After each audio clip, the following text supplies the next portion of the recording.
Well, good morning. We're so glad that you've joined us, whether you're joining us from wherever you are online or both here with us live. Some of us are here, and this is exciting. We haven't done this in a while, it feels like. My name is Melina, and this is my husband, Eric, and we're just glad to be here together. I feel like this morning, I'm hoping will be both insightful and a fun time for us to connect, learn, and grow together and share. Right, Eric? What are you hoping to get out of this morning? Yeah, good morning, everyone. I think it's going to be very interesting.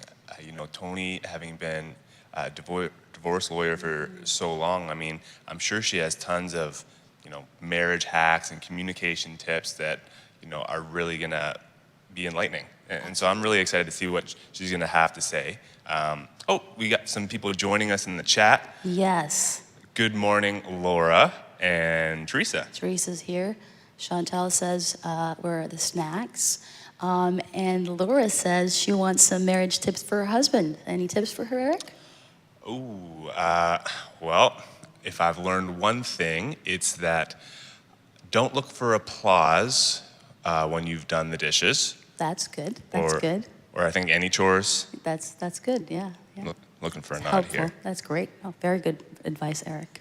I guess, should we remind people this morning about how they can communicate with us? Yeah, today's going to be pretty neat because if you're watching us on YouTube today and you have a question that you'd like to ask Tony or the panel, feel free to just leave that question in the YouTube chat. We're going to be moderating and we'll see that there. You can also, if you're in-house today, you can email a question to media@whitbychristian.com. So we're going to be looking at both of those. We'll see your questions and then we can pass those along. And respond. Well, again, thank you for joining us, and we look forward to this exciting morning together.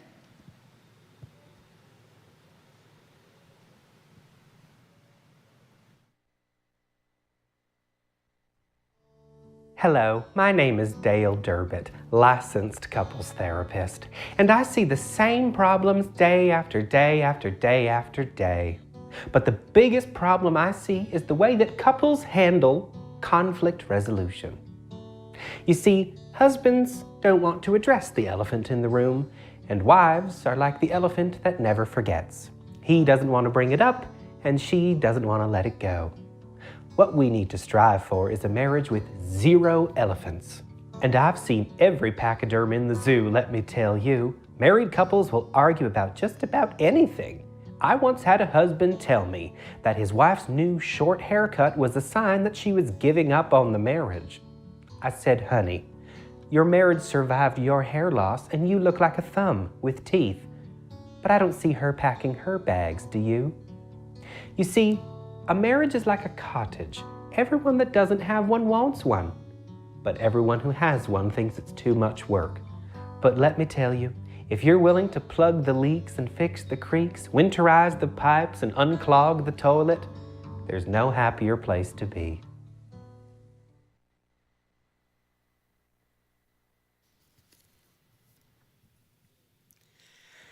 Good morning, everyone. We're so glad to have you here. Those of you who are live in-house and those of you who are watching online as well. And we've got a great morning planned of marriage enrichment and things to make your marriage way better than it's been. And so we're glad you're with us. This morning, our guest speaker is Tony Nieuwhof. Tony is a family life mediator and a former law attorney and co-host of the podcast, The Smart Family.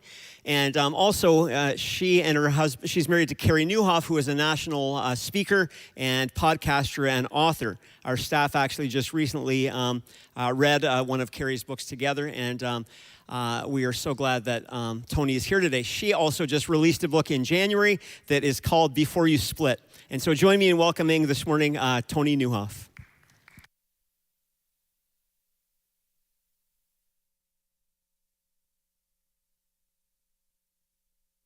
Is that better? Okay, let's try that again. Good morning, everyone.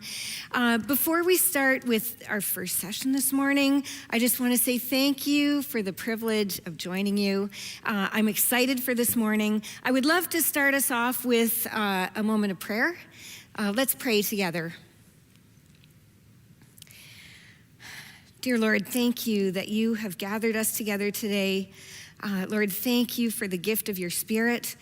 We just pray that you would speak this morning, that you would provide the content, that you would help us to see clearly what we need to do with what we talk about this morning.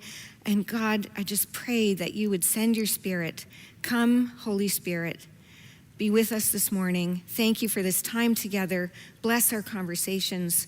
And Lord Jesus, we thank you for the privilege of being the church together. In your holy name, amen. So, the time for peace is now. The time for peace is now. I don't know how conflict is going in your relationship, but I wanted to start off this morning just talking about conflict. You know, Carrie and I were, a few years ago, had a long day of travel. We got up first thing in the morning. You know, we went to the rental car place, dropped off the car, waited in the airport, got on a plane, got to another airport, waited around, took another plane, and then got into my car and started driving home. So by the time we reached the driveway, we were both already seeing ourselves flopping into bed. And all of a sudden, though, we lurched to a stop. Carrie was backing up, and we looked at each other, and we looked behind us, and as we studied each other's faces, the reality of what happened sunk in.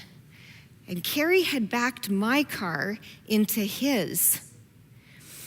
Well, now that's a real kicker, because he had just taken his Pilot to the body shop, and you know, wear and tear happens, and he got all the dings out and all the scratches, and now we had 2 dinged up cars sitting in the driveway. What do you call a moment like that? Wow, bad luck, Murphy's Law, maybe? Well, there's lots of things you can call it, but I would call it a relationship test moment. It's one of those moments when you find out, how is your conflict really? I mean, how would that go down if that happened in your driveway? One car backed into the other. You know, would you have some anger? Maybe some frustration? Maybe tears, depends how much you love your car. Curiosity for sure. I mean, you'd want to know what's the damage. But in a moment like that, it's a test. And you know, I can tell you that several years ago, I would say 15 years ago, was the low point of our marriage, where Carrie and I had conflict, and we'd struggled with it. It was just like a vicious cycle of conflict. I mean, we can laugh about it now. We call it the 10-year argument. You know, that argument that just simmers under the surface and it pops up from time to time, and it doesn't take much to resurrect, you know, all that tension. In a moment like that, I can tell you how that would have gone down for us. I mean, it would have been something like, I would have been saying, what? Like, what were you thinking? Like, there's no rain, there's no snow, nothing. How there's only one thing in our driveway. How did you hit it? Or it might have been something like, do you want me to drive home next time? That would go down really well. In a relationship moment like that, what happens? You see, we have this human tendency to be competitive, you know, sometimes to get caught up in blame, you know, to become aggressive, to lose our minds. But what I want you to really remember about conflict is that if I win, we lose. That when it's, you know, my will against yours, then if I win, then we together as a team, we lose. And I know that I'm talking to you at Whitby Christian Church, and so we are a group of people who love Jesus, and I can promise you that Carrie and I love Jesus too. But somehow, following Jesus doesn't automatically give us peace and unity in our marriages, does it? It didn't happen automatically for us. I don't know, maybe we're in the minority, but that's been my experience. It just doesn't give us an automatic buy. And so what is there to that? Because in that moment where, when we were in our 10-year argument, I can tell you how that would have gone down in our driveway. I'll give you a window into our conversation. So Carrie would be saying, "This is a car emergency. Like, the cars go into the body shop tomorrow, both of them." And I would be saying, "Well, Carrie, we haven't even paid the first bill yet. And now you want to pay like 3 bills? Like, we're going to have to plan for this." And so then it would be Carrie's will against my bill and will. And so who wins out, right? How do we find unity in that? Well, I want to talk about what the Apostle Paul has to say. So Paul, if you're not familiar with him, he was an evangelist. He was literally knocked off his horse in a miraculous conversion. He wasn't one of the disciples, but he founded the early churches in the region around where Jesus had his ministry, and Paul was so. He was so sold out on his faith that he could not help traveling from place to place to place and planting churches. And he had a clear sense of who he was in Christ. And he, when he was imprisoned for his faith, he wrote letters to these churches to instruct them on how to live. And he was trying to translate, what does your new identity in Christ mean in your relationships? What does your identity mean in your marriage? And when he's speaking to husbands and wives in Ephesians, the letter he wrote to the Ephesians, he starts it out with this. He says, "Submit to one another out of reverence for Christ." Out of reverence for Christ. And in that letter, if you haven't read the book of Ephesians, I would just so encourage you to do it. In the first couple of chapters of Ephesians, he talks about what is this new identity. You've made this decision, you've been baptized into Christ. What does your new identity actually mean?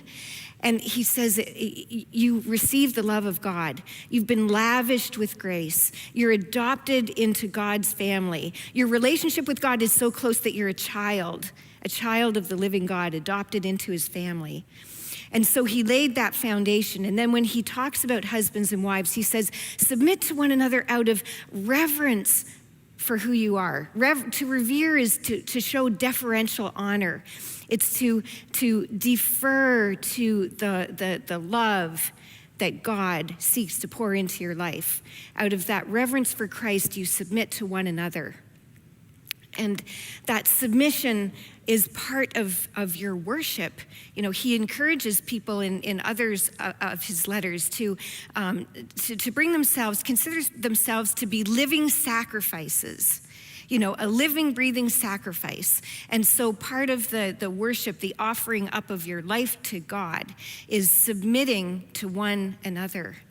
And the working out of that is hard, though, right? We know that we've tried it, and it doesn't come easily. And so when I say, if I win, we lose, well then,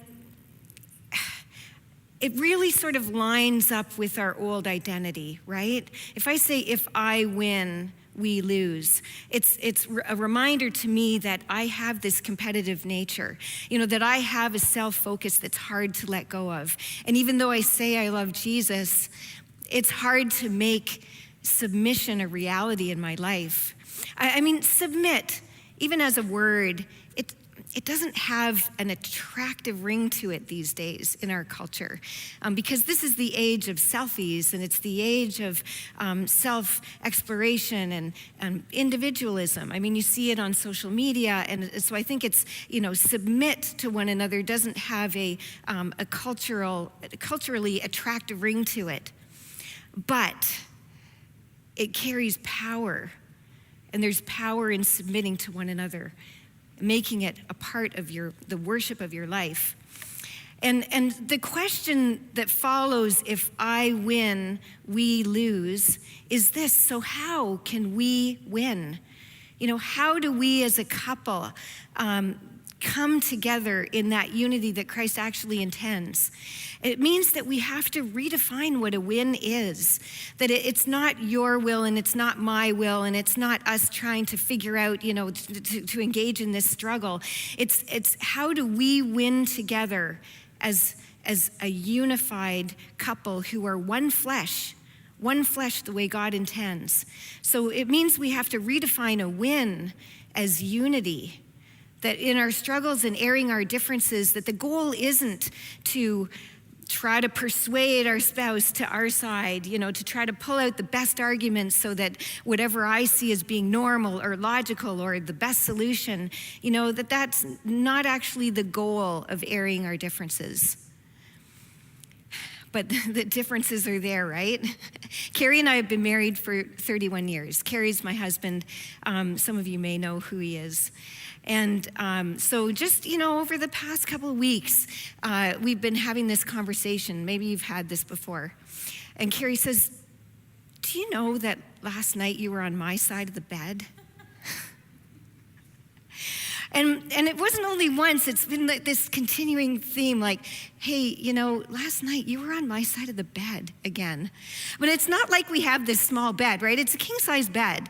And so I'm saying, well, no, actually, our pillows show us where that dividing line is, and I'm pretty sure I'm not going over the line.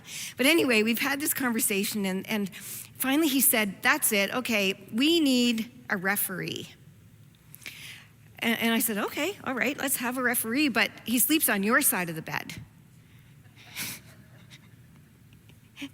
Right? We just have these things, it's life. But how do we actually come together in unity? Well, how about this? When you're airing your differences, fight for we instead of me. The goal is actually to elevate the value of a shared solution, of something that is something you can live with. It's good enough. It might not be your ideal. It might not be your spouse's ideal, but there's a solution out there that will actually suffice. But the value in it is that if you've had a meaningful conversation and you've actually reached that solution together, the value isn't in, the whatever thing it was that you were going to buy or the vacation you're talking about or the budget issue, whatever it is that you're polarized on. That the value of reaching a solution that you can both live with, that maybe wouldn't be the ideal of either one of you, the value is your connectedness, that you reached it together, that you have a posture of unity in your marriage. And so this comes back to sharing power. And by sharing power, I mean the power in your relationship really is the ability to make decisions, right? Making those major decisions. And I think sometimes our approach in marriage is that, I need this to go in a certain way. Maybe I have a controlling tendency, and this is the solution, the only solution that I can live with. But the research shows that if there's one spouse in a couple who won't share power, who won't allow themselves to be flexible and to be influenced by their spouse, research was done by John Gottman. He's a marriage researcher. He has decades of experience, and he's looked into the factors that predict that a couple is headed for divorce. And on this issue of sharing power and being influenced by each other, he has identified an 81% risk that a divorce is imminent if one of the spouses refuses to share power. And in a united marriage, in unity, there's no veto. Nobody gets a veto.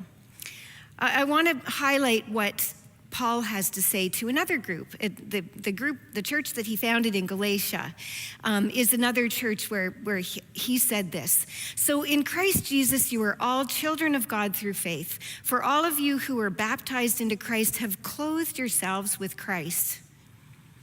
There is neither Jew nor Gentile, neither slave nor free, nor is there male and female, for you are all one in Christ Jesus, from Galatians 3, verse 28. And what he's saying there, he's painting this picture of all of the hierarchies that we in our human tendencies would tend to set up. He's breaking them down. And he's saying that Christ is the head and that all of us are on level ground, that there is neither, we don't have divisions by race, we don't have divisions by status, we don't have divisions by gender, that we're male and female, and that we're all one in Christ Jesus. And so in unity, no one has the right to claim veto power. And so the question then, how can we win? How can we reach this better unified position? I'm pulling out three things, and these are basics, but hey, sometimes we need to do some more work on the basics, right? I mean, Carrie and I, we had a lot of work to do on the basics. So how about communicating better? If you're actually going to make a decision together, it means that you need to be able to explore the conversation. And some of these issues, if it's around parenting, if it's around finances, you can reach an impasse. And sometimes if you've been married for a number of years, you think you already know what your spouse is going to say, right? And communicating better means that we actually explore with some depth what it is we're talking about. So if I have a position and I'm trying to communicate to Carrie what it is, I need to take the time and make the effort to be able to explain it fully. And you know that it's common in a marriage for one person to be a talker, one person to be a little more silent, a little more introspective. And so that communication sometimes might require that you need to park the decision, park it by a few days, and agree that you're going to go back and let the person who needs more processing time write something out. It might be a page or 2 pages, 3 pages, whatever it takes to explain, why it is that they feel that this is the solution that they're looking for. And not just the bare bones solution, but also the why and the values and what it is that is at a deeper level underneath the position. So communicate better, listen more. Sometimes listening is a challenge, right? Because especially if this has become a heated topic, then while your spouse is saying something, you may be running over what it is you want to say in response in your mind, and so you catch maybe a part of what they're saying, but you don't catch the whole thing. But if you listen by trying this trick, the person who has the floor, the person who's speaking holds an object. And so and you speak one at a time. So the person who's holding the object gets the opportunity to explain what it is they want and why. And the other person needs to mirror back to them what they said before they pass the object to their spouse so that they get the floor. And if their spouse can't say what it is they said, well then that's okay. Don't get mad about it. Just, you have to explain it again so they get another chance. And this is a great way to make sure that you actually both hear what you're saying. And then be curious. Being curious is sometimes a challenge. As I mentioned, you may think, well, I know that you have this position, and it's because blah, blah, blah, blah, blah. But you've got a more cynical take on the reasons underlying their position, right? And that can happen even if you've been married 20 years. The reality is that people grow, people evolve and change, and sometimes the why or whatever it is that you think underlies their position, you may actually have it wrong, or you may have a distorted version of what it is. So it's valuable to be curious and to maintain that posture of curiosity, but sometimes it's a challenge, right? You might be skeptical. You may have cynicism. There may be some bitterness from the way your conflict has gone down in the past. Maybe there's even some contempt in the mix. And so what do you do with that? Because those will block your path to unity. And here I want to say it's so valuable to create a practice of forgiveness. Let me ask you this question. does apologizing come easily, naturally, spontaneously in your marriage? Or is it a challenge? So I think this is a frequent challenge for people.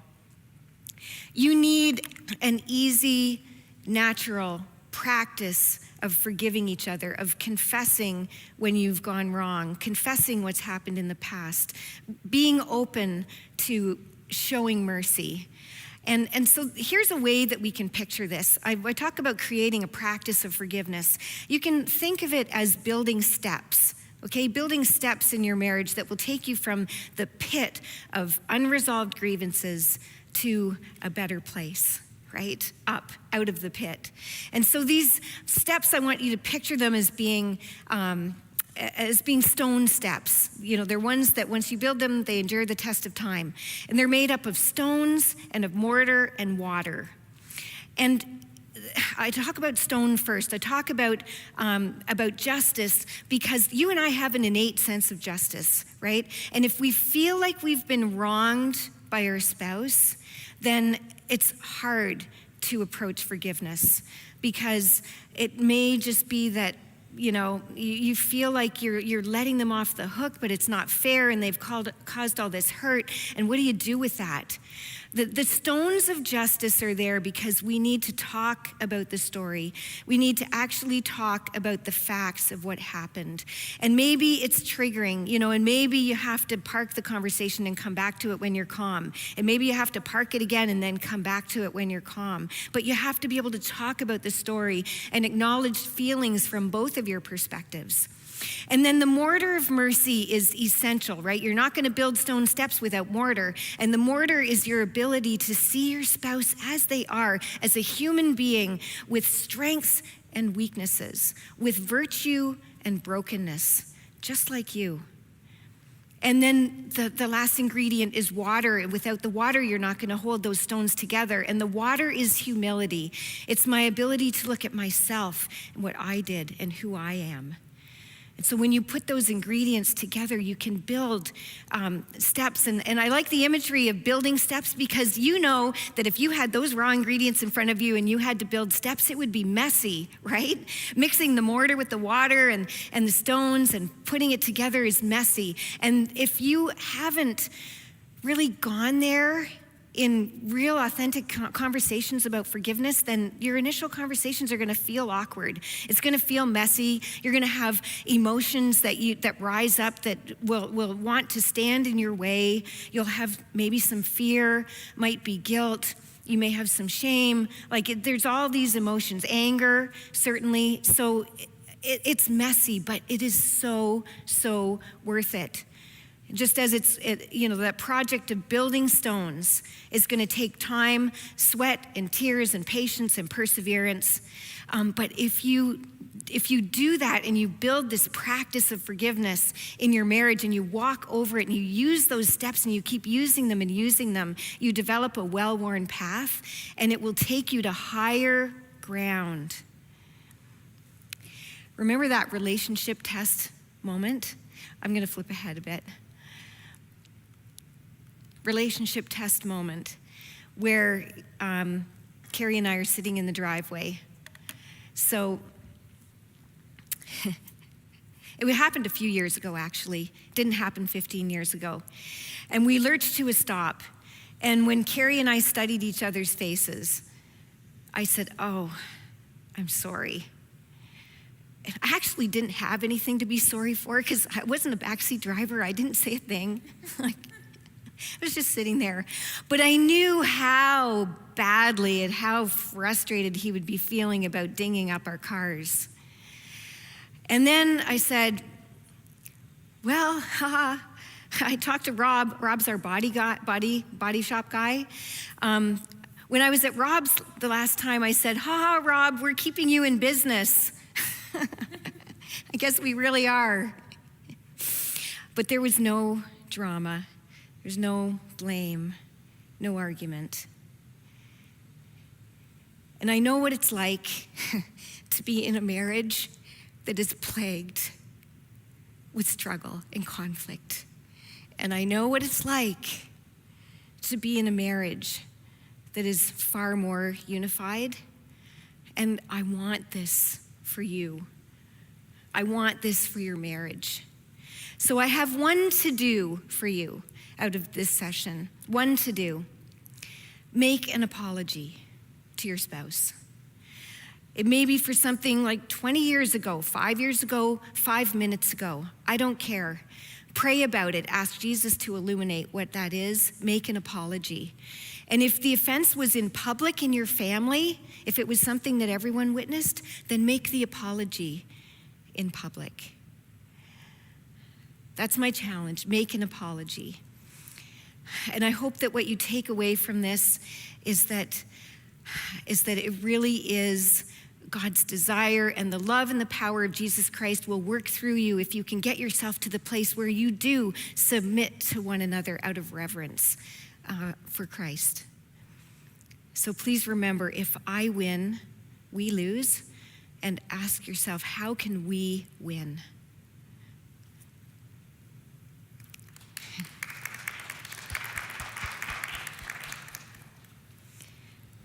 That was great. Yeah, thank you, Tony. That was so enlightening. Mm-hmm. What I didn't hear that I was hoping to is that it's all going to be easy. Yes, yes. I think, and before we got married, and even, after we got married, I read a bunch of different marriage books that are out there. They're all great.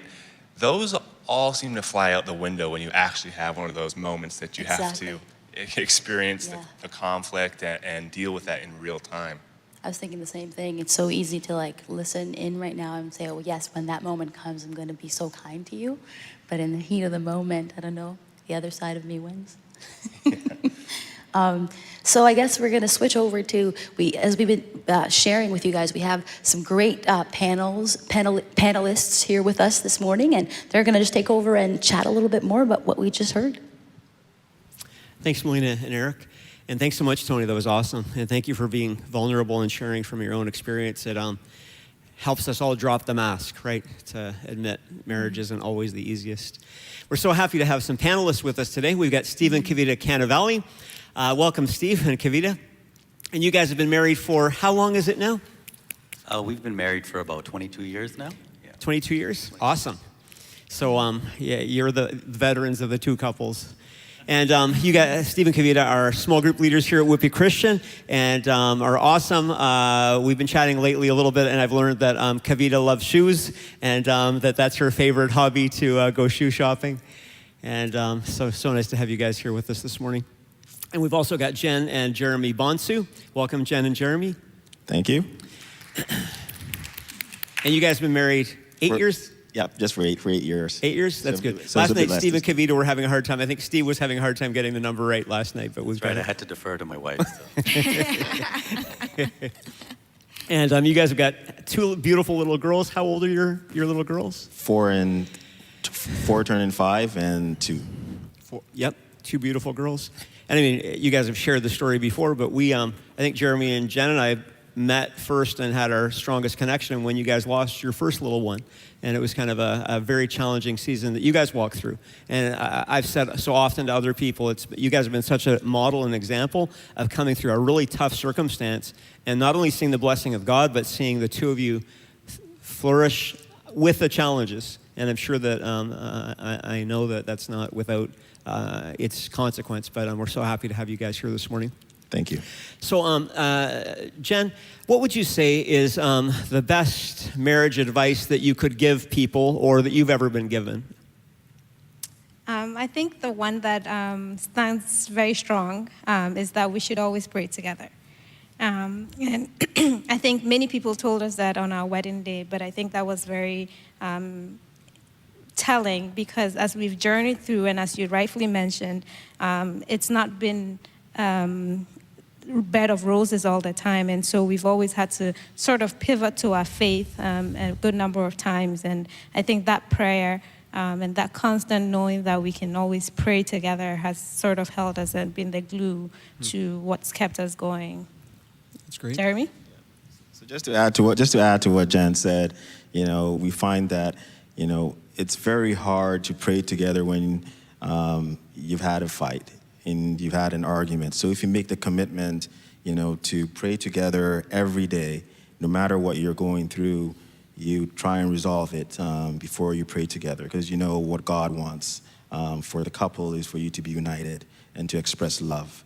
So it's a commitment that, once we know we have to pray together, then you're looking to resolve the conflict as soon as possible before that time. That's great. I was talking to a couple 2 days ago doing an interview, and it was interesting. What jumped up at me from that interview was how a really tough season in their marriage was because of something that they were going through that wasn't really about their marriage at all. And when they started seeing a counselor, they said they found themselves talking almost entirely about not their marriage, but about the troubles they'd gone through. Mm-hmm. And I guess, as we pray together as couples, there's that opportunity to pour out our hearts to the Lord, who's the only one who can really heal and help what's going on inside of us. And so that's great advice. Kavita, what would you say is the best advice you've been given or that you could give to another couple? For us, over the years, we've learned that communication is very important. And that has been something that we've learned. Because when you communicate, you know what's on your partner's mind, you know how they're feeling. And what we've done, we've made it a practice every day, no matter how busy we are, we do take time to communicate, talk about our day, and we call it our sharing time. And that sharing, it's not always rosy. It can be, one of us has had a bad day or we both had a great day. But communication for us has been a very, very important part of our journey. Of the two of you, who likes to talk more? I think it depends. It's both of us. Feedback we've received from family and friends is both of us talk. When Tony was saying that earlier about one's usually a talker and one's not, in our household, everybody likes to talk. Our kids are the same, and you have to fight for airtime. So, So I think what I would like to add to that is that I think one of the best pieces of advice I got for marriage was allowing your partner to be themselves. I think that there's a lot of situations where we find that, as a husband or as a wife, you try to change the person to kind of mold into what you are. And we learned very earlier on in our marriage that that's not the best, that's not going to work. So accept them for who they are, what they bring to the table, what they bring to the relationship. And the sooner you do that, the better your marriage will be, in my opinion. That's awesome. And I guess for me, the answer would probably be, I was thinking about this just the other day, but time and talk are the two things. We had, there was a busy season in our life here. Our kids were little and growing up, and there's a second cup that has now closed down at Highway 2 in Thixon. And pretty much every Saturday morning, Zena and I would leave the house because I found that if we stayed home, Zena had so much to do and she'd be running just kind of, and to make her stop and talk to me, we would go for a couple of hours and I would read the newspaper and we would just talk and catch up on what we were spending, what was up with the kids. And that time just to be together and to talk I've found to be invaluable. That was back when newspapers were a thing. They don't exist anymore, but it was pre-digital era, I guess. That's awesome. Tony, do you want to take it away with some questions for these folk? Sure, yeah. I think actually I'm going to pick on Kavita because you've been married 22 years. So you've got a bit of experience to bring here. What change would you make in your own approach to help you fight for we instead of me in your marriage? I have to say, when I saw that statement you put up, fight for we and not I worked on it. So the one thing I would say is when you're discussing an issue, you are making a decision, listen to what your spouse has to say. Don't just, we all, as human beings, we've got our own focus. I've got my target. This is what I want to get to. But is it really worth it that if I'm going to get my way, is it going to work for us? So I've learned that to listen. Listen to what he has to say because ultimately we're doing it for us. So. If I could just add to that as well, I think that it's important to also realize that it's an alliance that we've created when we get married, right? And the sooner you realize that we're a team, and decisions that we make are going to impact both of us, right? So I just don't go off and make decisions on my own. and she doesn't make decisions on her own. We always have had the ability to, especially early on in our marriage, to consult with each other. And as we got later on into our marriage, we just built on that. And that became the go-to. You know, so do you want to do this? Do you want to go here? Whatever it is. We always seem to just sort of naturally consult with each other. So yeah, I definitely agree with that statement. And it's truly important in a marriage. Except for one thing, when I buy shoes. That's a me. Steve's probably okay with that. Jen, what would you say? How would you answer that question? Well, we've not been married for 20-something years, but I do think that, you know, earlier on in our marriage, of course, I mean, two people getting to know each other and sharing your vision, and I think both of us are very ambitious. So I think what I learned is to share my vision and what I wanted to be in life earlier on, and I think Jeremy has been very supportive of whatever I wanted to do, just from my career perspective, because I always wanted to get to the pinnacle of my career, and I think that's something that Jeremy has supported me, I mean, in different ways to get to that. So I think, for the most part, I mean, we don't argue about finances or argue about little things like that, but I just think that for us, it's just me letting him know what I wanted to do and who I wanted to become, and him trying to help me. And so I think I encourage people that whatever it is, because a lot of times, I'm not really sure about this, but I think it happens more to women than men, but I don't have any facts to back this, but I just seen it throughout life that most women tend not to be able to live their dreams, and it's important for you to share that dream with your spouse, no matter what it is that you want to do, so that you can be fulfilled, and then you're happy. So I think that's what I have learned. We still work on it, but I think we are at a better place now. What do you think? Yeah, that's awesome. That's so true in our lives. Just to add to that, and more on the home front and some of the decisions that we make day in, day out, we early on invested time to really get to know each other in terms of our strengths and making home decisions, and you know, in certain zones, who has more strength, so that that person can represent the we, rather than it being a tug of war or a struggle. So you find that very helpful. So there's things that I know that Jen it comes to her, naturally, and she knows some of those things in my domain as well.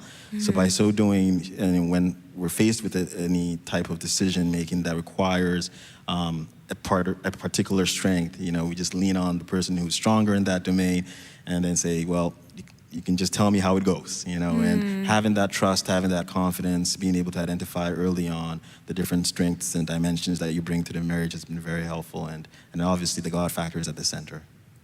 I love that. But you'd make a decision together whose strength it is that you're going to rely on in that area. Yeah. It's wonderful. That's great. We're going to toss it back to Melina and Eric for a question from our online audience. So, guys, what do we have coming in? This has been very, very good so far. And we're just going to jump right into the question. We have a question from somebody on YouTube, and they're asking, they say, we want some advice for a single woman or man preparing for marriage so that when they do get married, they can be somewhat ready. Let's toss that over to Kavita. Melina, can you please repeat that question? So we are asking for advice for a single woman or man who will be married soon, so that when they do get married, they can be somewhat ready or prepared.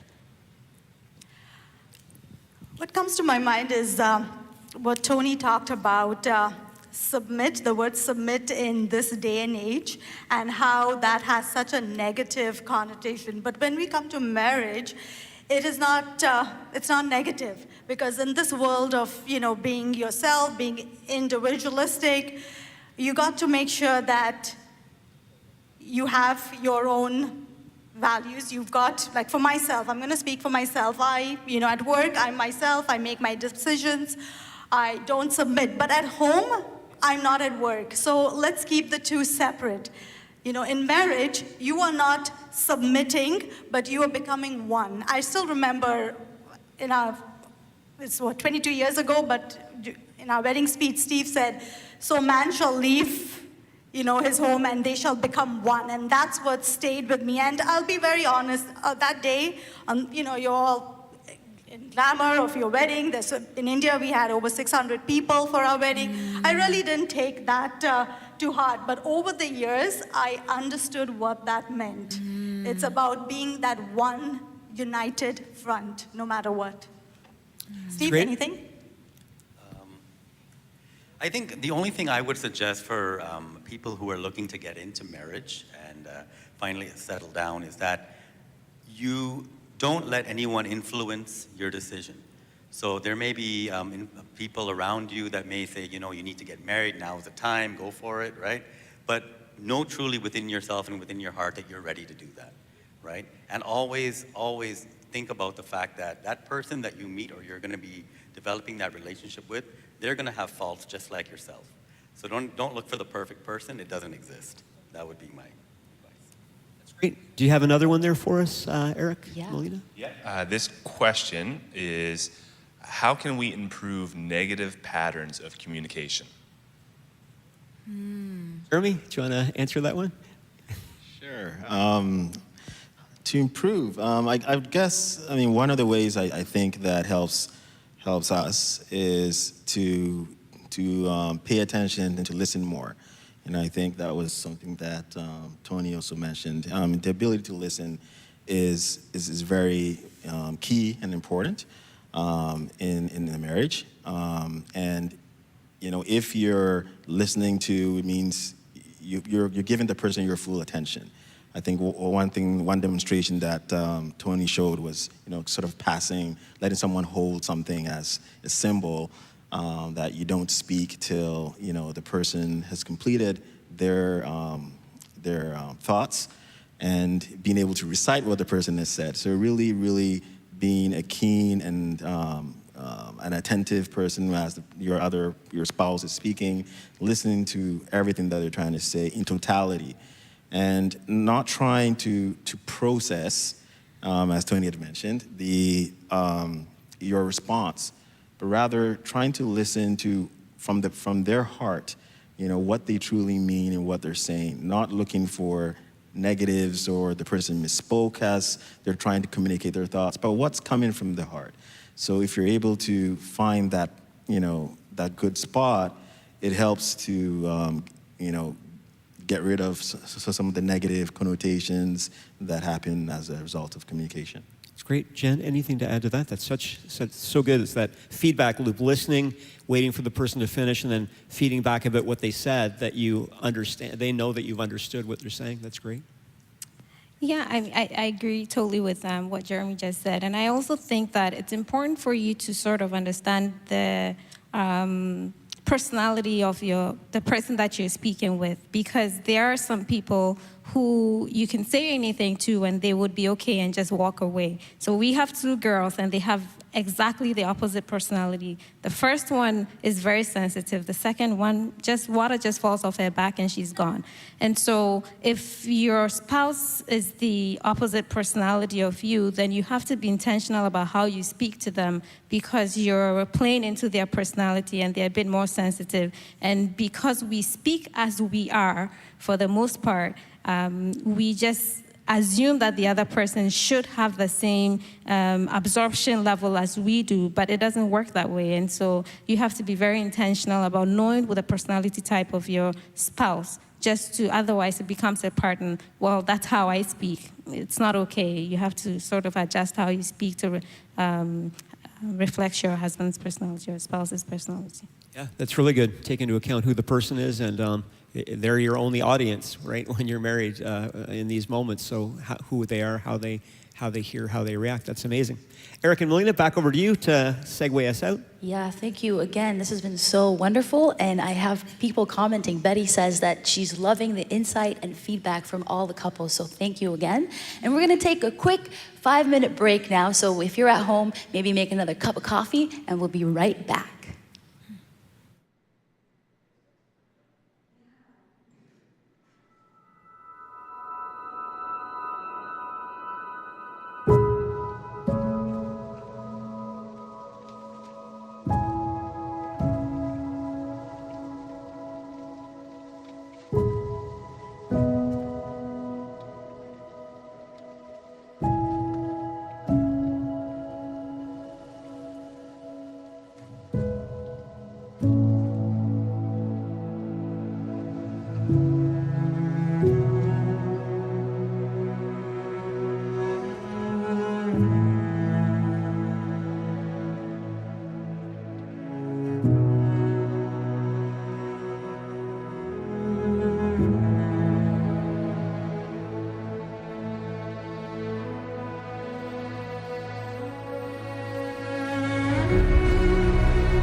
Hello, my name is Dale Durbett, licensed couples therapist.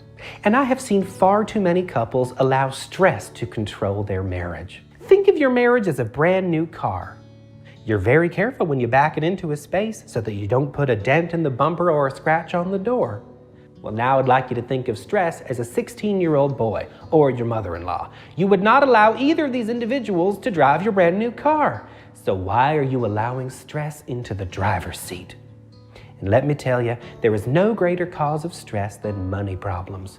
And I have seen both husbands and wives manage their money poorly. I'd like to first speak to the husbands. Fellas, you have got to stop it with the fantasy football. You are a grown man pretending to be the manager of an imaginary team in a league that does not exist. That is a sadness parfait. It's 3 layers of pathetic. But you're putting real money on the line. I'd like to speak to the wives now. My children, you have got to stop with the pyramid schemes. We are tired of your Bible study ambushes. You're like a Trojan horse that shops at Reitman's. We're bringing our friends and coworkers to these things. Try pushing Jesus instead of your $75 shampoo. At the very least, Jesus don't burn off your hair. Quick question. Which essential oil is best for getting your friends to unblock you on Facebook? You see, stress is like a monkey covered in fire ants that you are allowing to pilot the helicopter of your marriage. But I would not get into a normal helicopter being flown by a human man with a mustache that went to helicopter school. So why are you getting into the fire ants monkey helicopter? It just doesn't make sense.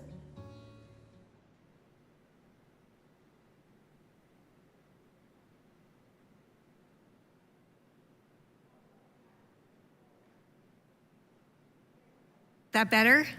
Okay, welcome back. Here we are. Let's see. I want to talk in this second session on the value of community. It takes a village to raise a marriage. I know a couple of people, Chris and Dave. They've been friends for years. They've worked at the same firm. They know what's going on in each other's lives. And Dave knew that Chris was really struggling at home, that his marriage was not in a good place. He had 3 teenagers. And after one particularly frustrating day, Chris said, well, that's it. I'm getting a divorce. I'm done with this. And so Dave sat and he took some time and he listened to him. And then after a little while, he said, well, Chris, before you do that, do you know what it is that you're contributing to your problems? And Chris didn't really have much to say. And then Dave said, well, have you tried marriage counseling? And Chris said, yes, we've gone to marriage counseling. It was like 2 against 1. That's going nowhere. And Dave pushed back a little more. He said, Chris, get a grip. Okay, I've been through a divorce myself, and I can tell you that divorce is going to be a train wreck for your kids. So go back to counseling and learn what it is that you're bringing to this problem. Chris and Dave had a conversation that had some meaning and some depth.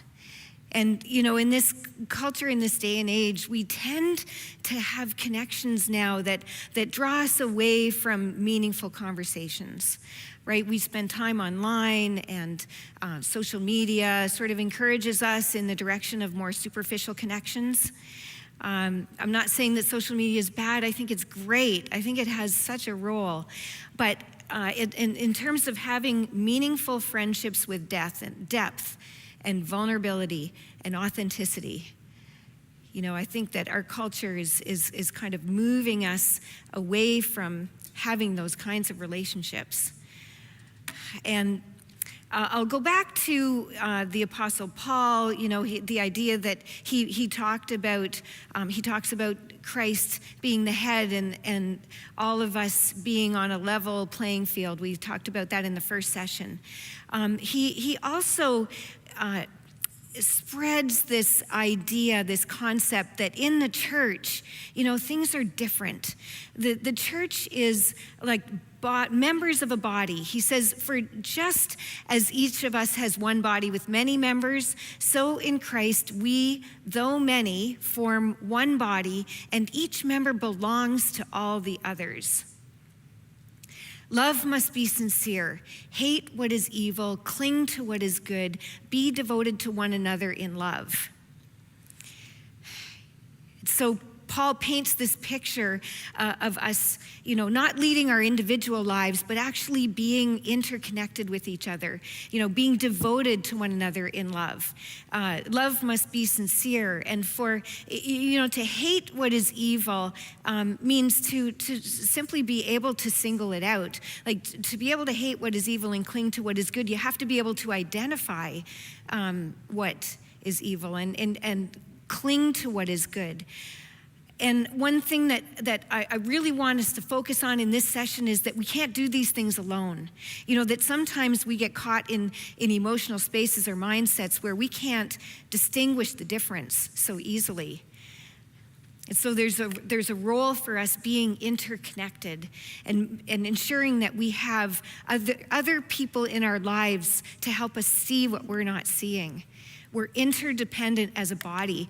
Paul talks about it being a body, and I encourage you to really think about what that means. I mean, a body is made up of your eyes and your ears, your hands, your feet. And we know from experience what happens. If I have an injury in my eye, I am really focused on what's happening with my eye at that moment, right? It affects all of the other parts of my body. And we're designed to have that kind of interdependency, especially, when we're struggling with marriage. And so, in doing life together, do you have people around you that you're doing life with? I know that you have small groups at Whitby Christian Church, and I'm so glad, and I hope that you're in a small group, because it's in small group that we can work out all of these things, that if you're struggling in your marriage, you've got people around you. And we're never intended to be on this solo journey. It's not a solo pursuit. It's not just like me and God and we're good. We're intended to be part of a body and do life together. I'm thinking of a time several years ago where Carrie and I were in a small group. There were 10 of us, and we were getting to know each other, and early on in our group, one of the guys told us about a problem he was having. Like, he got himself in some legal hot water. He was in the States and picked up a couple of snowmobiles. I bought them, brought them over on a trailer, but when he crossed the border, he got charged with smuggling.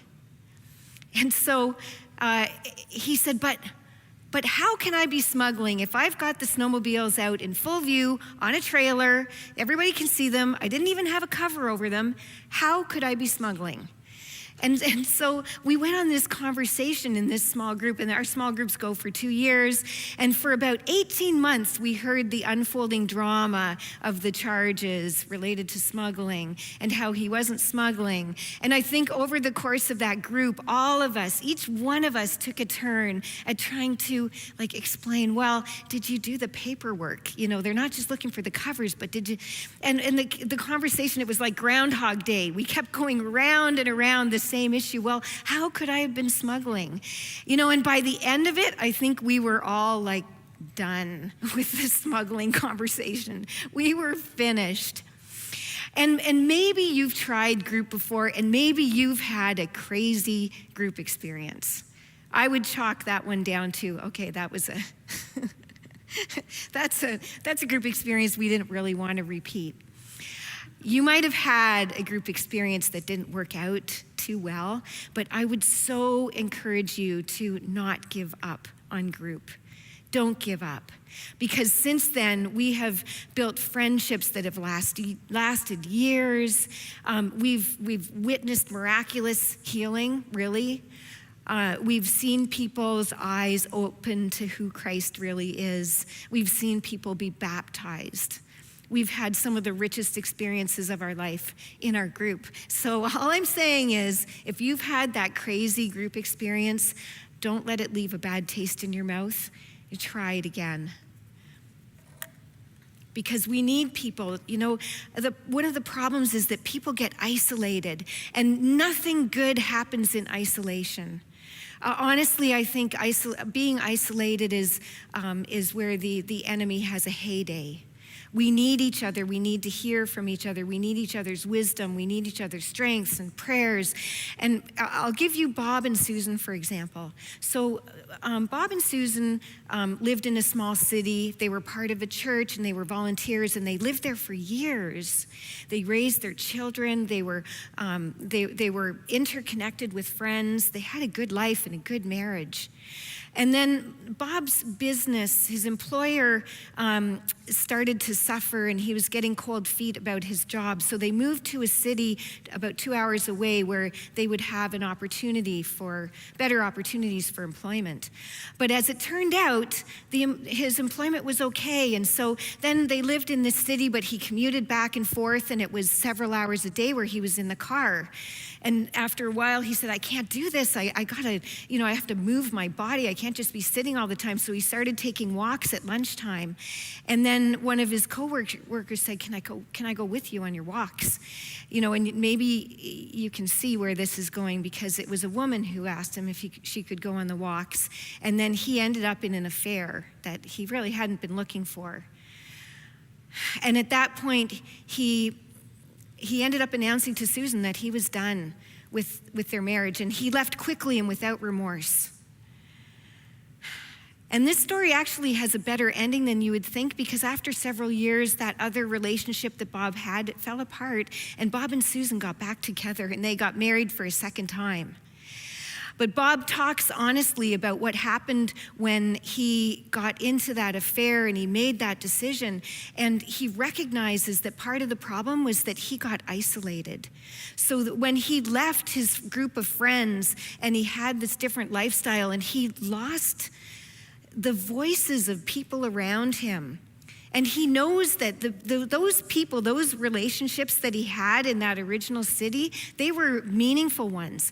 He recognizes that if he had been in the circle of those friends, they would have said, Bob, what are you thinking? Like, what is going through your mind? How can you leave Susan? Like, what are you doing?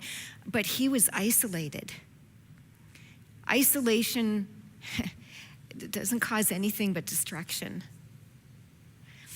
And the other reality is that your spouse isn't designed to bear the burden of being your only friend. Do you have friends around you? Do you have like one or two people that you are close to who you can have a real conversation with, who you can talk about what's actually going on at home? What's happening in your marriage? Your spouse isn't designed to be the only one. And I know what it's like. I know that life gets busy. We've got a lot of things going on at work. We have full lives. We've got children. Maybe you still have children at home. So life gets busy, and it's not always easy to make time for these connections, but you need to. It's worth carving time in your calendar and going there in your conversations. Making sure that your conversations aren't just staying at the superficial level, but are you talking about real things? Are you sometimes bringing your confessions to your friends? Are you actually being honest about ways that you may just not be living up to the standard that you want to live up to? The Beatles sing about it, but it's true. We get by with a little help from our friends. Our friends are the ones who are there who we can vent to. They're ones who can give us some safe emotional space so that we can unload how we're actually feeling. They're a good friend, an authentic friend, somebody who's wise and wants the best for you will also help you see your blind spots. So when Carrie and I were in our long season of conflict, the 10-year argument, it was during that period where I remember a day where I was just complaining. I had all these complaints about Carrie that, he won't stop doing this, and I'm telling him that he needs to do this, and he won't do it, and, this is terrible. And I had a good friend sitting with me, and she said, Tony, okay, Carrie is a loyal husband. You know, Carrie is a wonderful father. Carrie has all these amazing gifts that he's bringing to the church. And I needed to hear that day, even though it was jarring and even though it's a little hard to hear at the time, because, you know, I want somebody who's there, you know, who is just going to cheer me on. But the thing is, sometimes, you know, what I want and what I need are two different things. And you need a few people around you who can help expose your blind spots. Help you see what you're not seeing in yourself. Because none of us are perfect, and we can get caught in negative mindsets. And also accountability. So if you identify a change that you want to make in your life, it helps so much. The research shows that it helps to have someone else aligned with you, an accountability partner, someone you can talk to, someone you can call. If you've tripped up, you have someone to process it with, somebody who can encourage you to pick yourself back up and try again. And accountability is another value of people around you who know what's really going on. My husband, Kerry, has a podcast, and he talked to a pastor in the U.S. by the name of Albert Tate. And Albert Tate described, he's a pastor of his own church, and he described a circle of friends who are accountability partners for each other. And they give full disclosure to each other. And they give each other the freedom to ask, you know, how is it in your marriage? How's your sex life? Like, they hold each other accountable to living out their marriages and being honest and being and bringing themselves fully to their marriages. You know, sticking to what they need to live out, even in the midst of their busy lives. And the research shows that community matters because we influence each other more than we think. And if there's anyone here who is really into neuroscience, you've probably heard this before. But the research shows that we influence each other to the level of, you know, when two people are sitting in each other's company, their brain waves start to actually align. Isn't that amazing? You know, we influence each other on an interpersonal level. And, you know, what Proverbs recognizes millennia ago, you know, that if you are wise and you walk with the wise, then your life goes well, but a companion of fools suffers harm. You know, and that rings true, that the company you keep actually matters. And not only that, but they've done research to look into this question of, you know, does divorce actually happen in clusters?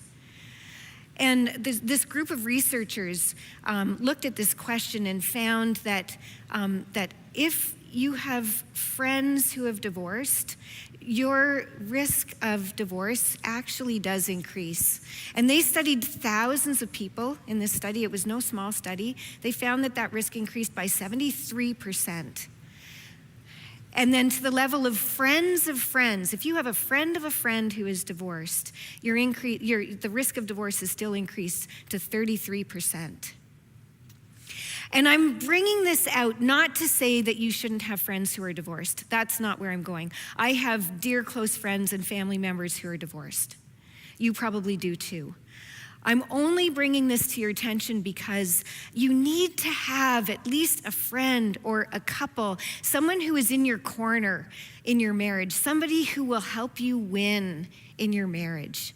You need that influence. And these researchers came to this conclusion. They said the best thing we can do for our own marriages is to attend to the health of the marriages of people around us. So community matters. So here are my suggestions for you on this whole issue of, you know, who you're surrounded with. Advance your friendships. Like, when you look around you, there's probably people who you have connections with, but have you plumbed the depths of those friendships and those relationships? So consider, you know, take that conversation to the next level. If it's been superficial and you enjoy each other's company, wonderful. But actually let people into your life. Let them see what's going on, really. And also, if there's someone in your circle who you see is struggling, or maybe you see a hint of struggle and they're not saying anything, ask them. Ask them that question. How is it going, really? Or are things okay?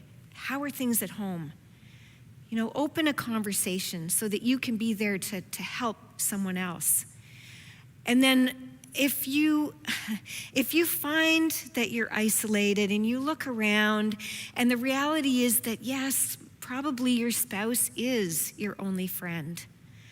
Well, what's underneath that? There's got to be something underneath that. But don't just leave yourself in that isolated place. Go and even talk to a counselor, talk to a therapist, have a conversation to try to explore, why is it that I'm isolated? Well, fast forward a few years, I want to tell you how Chris and Dave's relationship sort of worked its way along. So Chris did go back to marriage counseling. And partway through, Dave was there and he would hear him complain and Chris would say, Dave, do you have any idea how much this is costing me? And Dave said, do you have any idea how much a divorce would cost you? And so Chris carried on, and 5 years later, he says enthusiastically, with a huge smile on his face, Dave saved my marriage. So the question I want to leave with you is, do you have a friend like Dave? And when the time comes, can you be a friend like Dave? It takes a village to raise a marriage. Wow, thank you, Tony. There's been so much that's come out of this. For me, it made me think, actually, I've heard the phrase, you are the summation of your 5 closest friends. I actually wonder if that would be similar for your marriage as a summation of your 5 closest, not 5 closest marriages, that wouldn't make sense, but 5 closest couples. And yeah, what did you get out of that, Mel? For me, the isolation part, it's so fitting with the season many of us have been in. And so there's isolation that we can somewhat control, but then there is the isolation that she talked about that you're not even aware of at times, that you're placing yourself.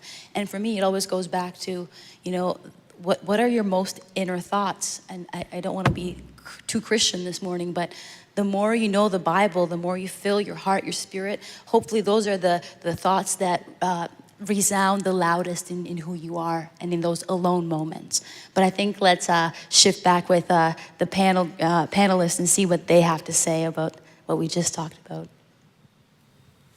Well, I actually have a specific question to open us up. And so I wonder if I can throw this one to you, Steve. What lessons did you learn while you were growing up from the adult role models in your life about working through a rough season in marriage? What are some of the lessons that I learned? I think that the first thing I learned right away is that there are going to be many lessons to learn. I also think that when you get married, you can anticipate and you can expect that there are going to be rough patches that you're going to have.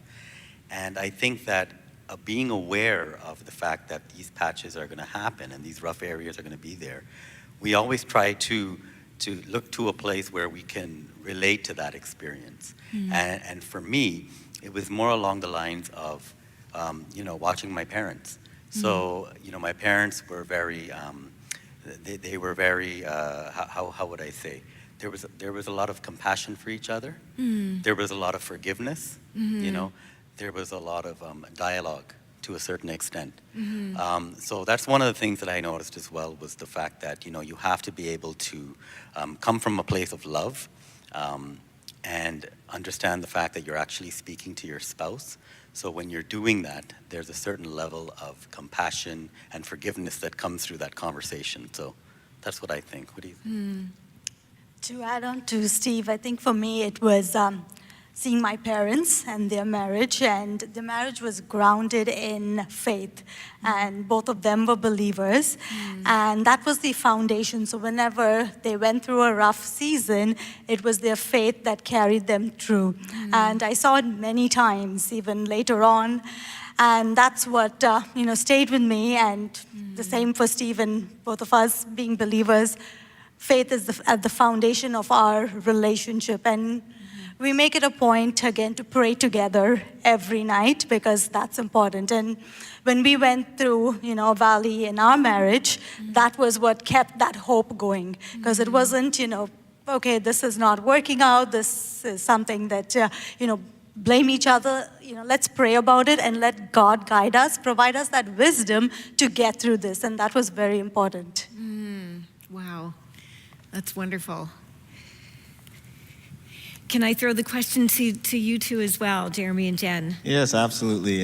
So it's just like what Steve and Kavita had mentioned, for me, it was my parents as well, who, showed the way in so many respects. I find that even looking back, I didn't really have a good appreciation of some of the rough seasons that they went through. Because of some of the attributes that Steve had mentioned of compassion, of forgiveness, and of respect that they had for each other. So now in a marriage of my own, when I asked the question, well, Jen and I both have access to our parents for such counsel. So when we asked my mom, for example, she would laugh, said, "You had no idea, that this was that we had something that was even worse than what example that you were given." And I look back and said, well, I never saw that, and it's because of the attributes of forgiveness, of compassion, which they had in their marriage, and that has taught us the lessons that insofar as, yes, people are available to mentor and to help you, you need to take the extracts from that, which are those attributes of compassion and forgiveness for the two of you. To become one and cleave to each other through that means. So that's been a lesson learned well. Jen, do you want to add anything? I think everyone said it all. And just add that for me, it was actually growing up in the church as well and seeing those godly men and women and the pastors that influenced and shaped my view about marriage. It was very important for me to see that because, I think most of them that I saw are still married and, just share looking at them and what they've been able to achieve. And now that I'm a bit older, understanding when they will talk to me now, some of them still do talk to me and share an experience. Of course, I was too young to even know and think, well, they got through this, I can get through anything. Yeah, it's so important. I'm glad you highlighted the influence of the church growing up. Do we have any questions, Melina and Eric? Yeah, we had a great question just come in, actually. And I think it's coming off the back of your most recent session. Should those who are married only seek counsel from those who are married? Oh. So is that, I wonder if that's formal counseling or advice. So, yeah, that's a really interesting question. Seek advice only from people who are married. I would say yes and no. So, I mean, as far as, navigating the tough parts of marriage, I think it helps to at least include advice from people who have actually experienced it themselves.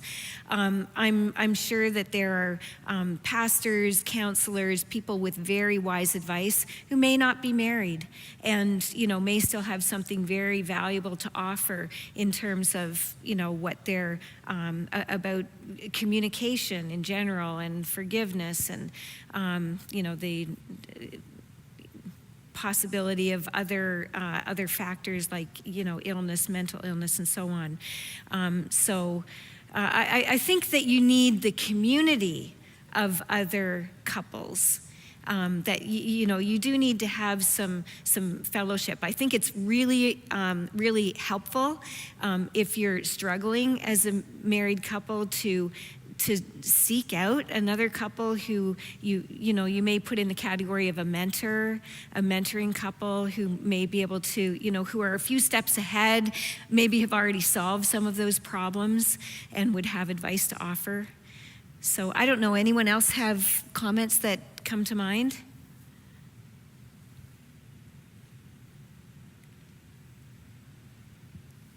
Yes, I think that's really true, to have an example from people who are in marriage, although there could also be people who have experienced certain things in marriage then didn't necessarily come out right for them, that they could offer advice. It might not be formal advice, but could offer advice of their experiences. But it's beneficial when they're like it's a couple, for example, who's doing a marriage counseling, and they're able to share things from perspective of the man and the woman. So that's very, very useful. And from that perspective, I totally agree as well. Yeah. And this one question says, as a divorce, I guess this is more for you, Tony. Okay. As a divorce attorney, what was the leading cause of marital conflicts and/or divorce?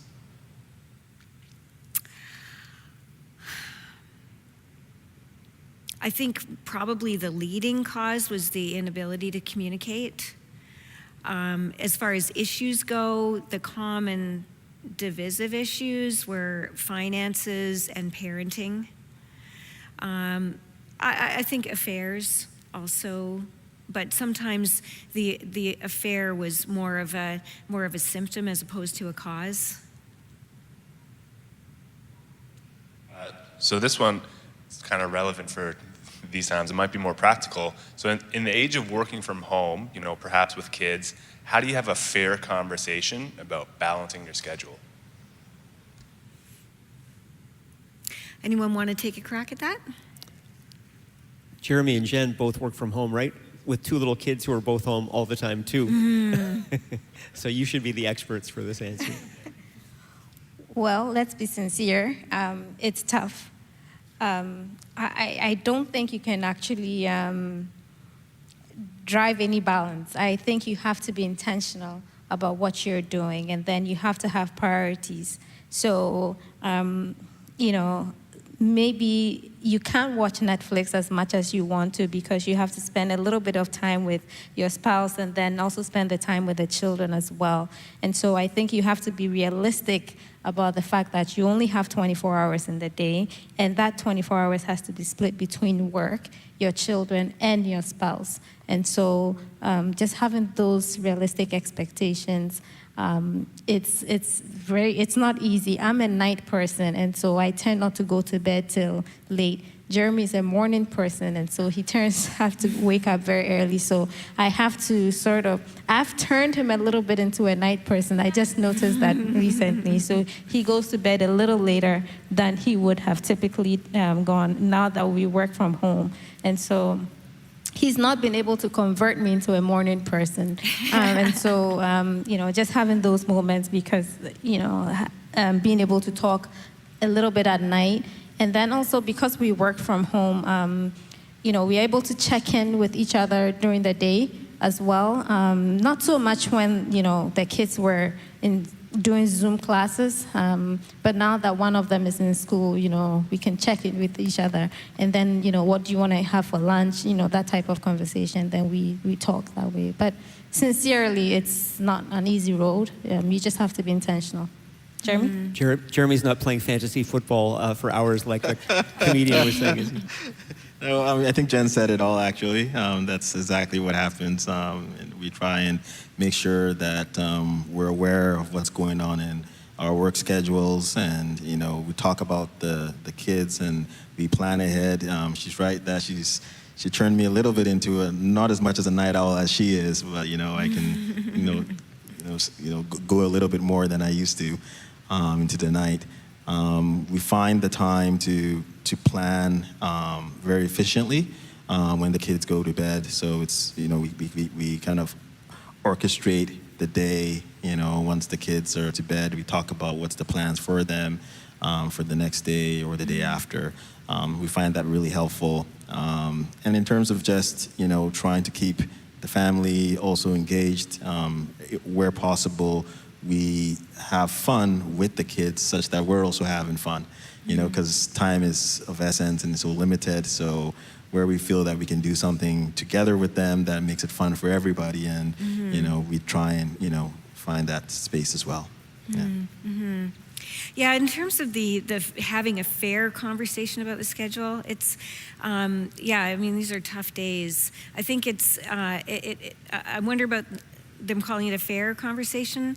Maybe did I hear that right?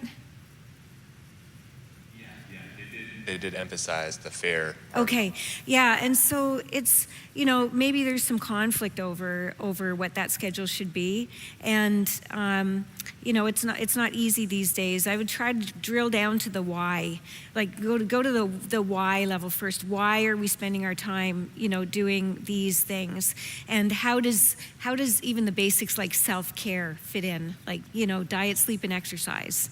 And if you're having a hard time getting through the conversation and you're at an impasse, then draw in a third person. Turn to your mentor, your counselor, your small group leader. Draw someone else in to give you a hand in having that conversation. Great. I think we're going to maybe read one last question and then move on. And this question says, what role does spiritual life play into having harmony in a marriage? Spiritual life. Does somebody want to, I think you've started answering that question. I think it's very, very important for us. I'm going to speak to our experience. It is the foundation of our relationship because our values align with each other because of our spiritual life.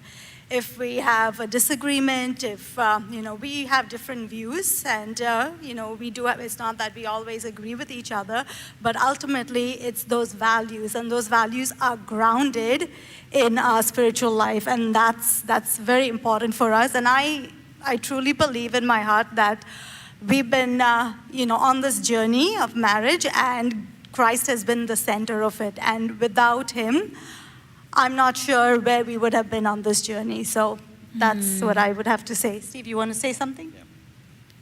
So, exactly what she said. And also I'd like to add the fact that I think foundationally it's very important to have Christ in the center of our relationship. So whenever whenever there's a challenge that comes our way, whenever there's any kind of situation that may present itself, we always pray about it together. Like she mentioned before, like we make it a point to pray every night, no matter how late it is or how tired we are. We make it a point to open up the Bible and have some scripture to speak to us, because that sort of grounds us back to ground zero again, and where foundationally our relationship is. So it's of utmost importance to have a spiritual connection.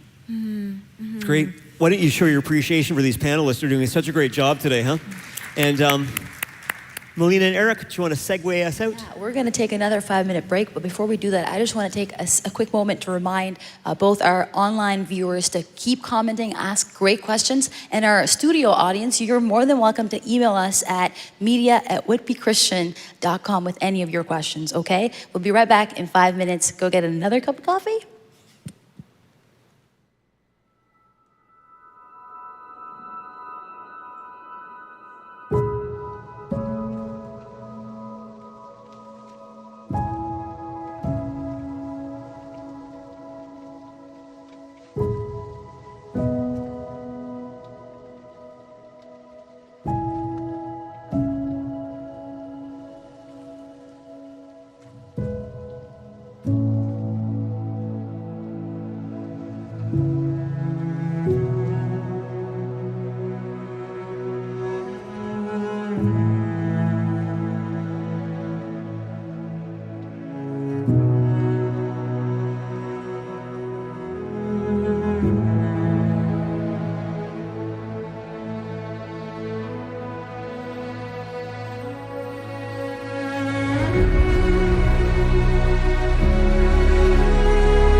Hello, my name is Dale Durbett, licensed couples therapist.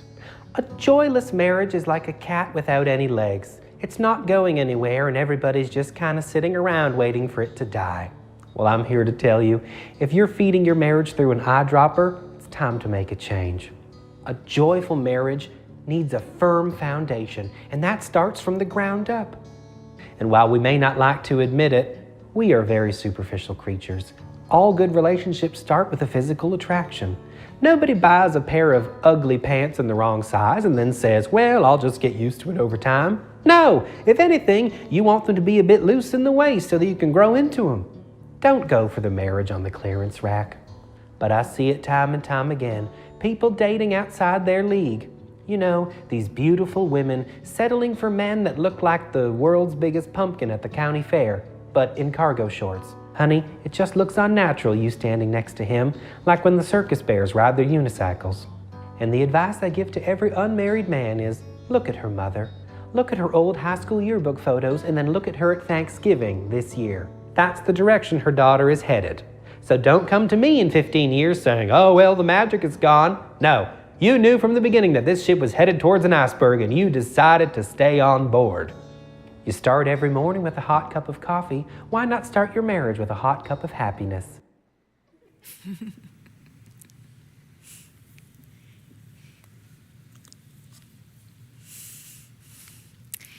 Okay, well, we've talked about conflict and we've talked about the value of community.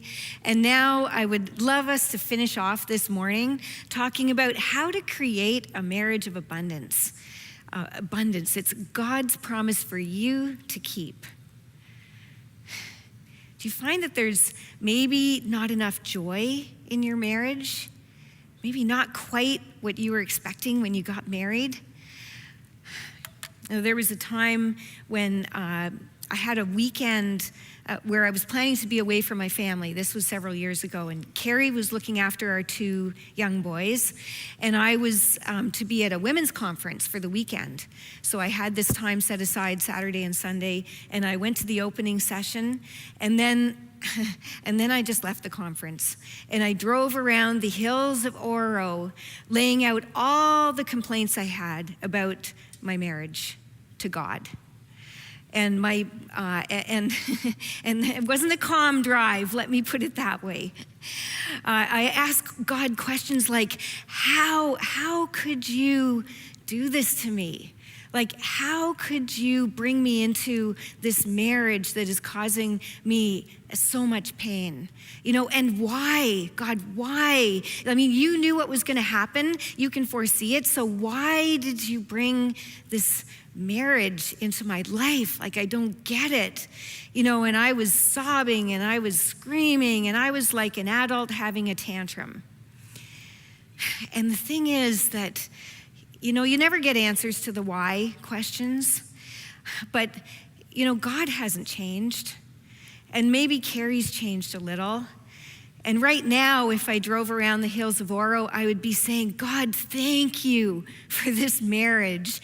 God, thank you for Carrie, and thank you for the joy that we have in all these years that we've experienced together. There's not enough joy in your marriage. The first thing I want to impress on you is that it's not God's fault. So what can you do? What can you do to bring more love, to bring more joy into your marriage? I want to start off this conversation with the words from a psalm. And I love this psalm because it talks about the promise of the harvest. And here's a thought that I want you to take away from this part of our conversation. It's, if you don't like the harvest you're getting in your marriage, plant new seeds. And Psalm 126 talks about this harvest. I love the summary way that this goes, that those who go out weeping, carrying seed to sow, will come back with songs of joy, carrying sheaves with them.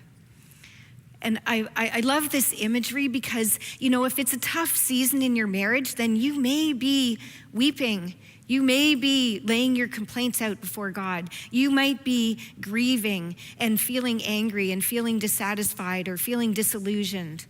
And this psalm asks us to lift our eyes and look to the harvest, to look ahead, that, those who go out weeping carrying seed to sow. So when I talk about seeds to sow, I'm talking about the seeds of love that you can plant in your marriage. And we're going to talk about that. But the imagery is beautiful because you go out weeping and carrying seed. So you've got a handful of seeds, and the grief is there. And then later, after the harvest, return with songs of joy, carrying sheaves. And the scarcity of the seeds has turned into the abundance of the sheaves of wheat that come at harvest. And the weeping has turned to joy. I want to give you the hope of the harvest, that if your marriage isn't where you want it to be, if it's that bad, I know what it's like when your marriage is that bad. It doesn't have to stay that way. Fix your eyes on the harvest. And if you don't like the harvest you're getting, plant new seeds. What kind of seeds would you plant? So the first one I want to talk about is just how to grow closer. Growing closer in your marriage is a tricky thing. It was hard for Carrie and I, because I would be the first one to say I was not emotionally prepared for marriage. I didn't grow up with good role models for marriage. We had a lot of chaos in our home. I had no idea what to do with emotions. I had some cases, I didn't even have emotions. I tended to live my life in my thoughts. Thinking was my life. That doesn't set people up well for marriage. And so to move closer rather than moving on means that you need to actually just create a safe emotional space in your marriage. And this is easy to talk about. It's not easy to do. And this is something that came onto my radar screen when I was early in my professional life. I went to a conference and I heard a doctor talk to other physicians about their relationships with their patients. And he was an oncologist.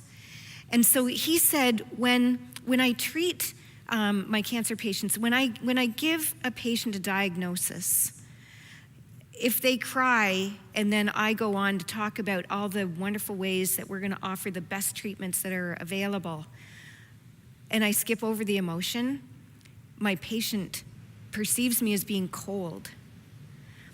But if I give the diagnosis and my patient cries and I just say something, acknowledge it somehow, just say it's normal to cry, or I would cry too if I was in your shoes. If I acknowledge the emotion somehow, then my patient perceives me as being warm. I can give them the same quality treatment, but they will trust me. And you see, we sometimes overlook the value of just giving each other space for our emotions and agreeing to be there, just to validate your spouse's emotions and let them be okay, and not react in some way that shames them for their emotion, or ignore it, skip over it, jump over the emotion and go straight to problem solving. Well, yeah, you might solve a problem, you might have a valuable solution to offer, but the thing is that your bonding and your feeling of connectedness depends on you being emotionally there for each other, and it being okay to have emotions. And so if Carrie's venting after he comes home from a meeting and he says, this was terrible, this is what went down, Joe said this, it was, we've gone over this issue. If I don't hear his frustration, and if I just jump straight into, well, did you talk to Joe, or did you set up a meeting with Joe? That doesn't help us in our connectedness. What really helps is for me to say, wow, okay, that must have been tough. Sounds like that was really frustrating. So emotionally, create emotional safe space for each other. Who here has heard of love languages? Many of us. Okay, good. Can I ask you if you can, do you know the love languages? Can you tell me them? Maybe just shout them out. Just 5 of them. Gifts, yes. Acts of service.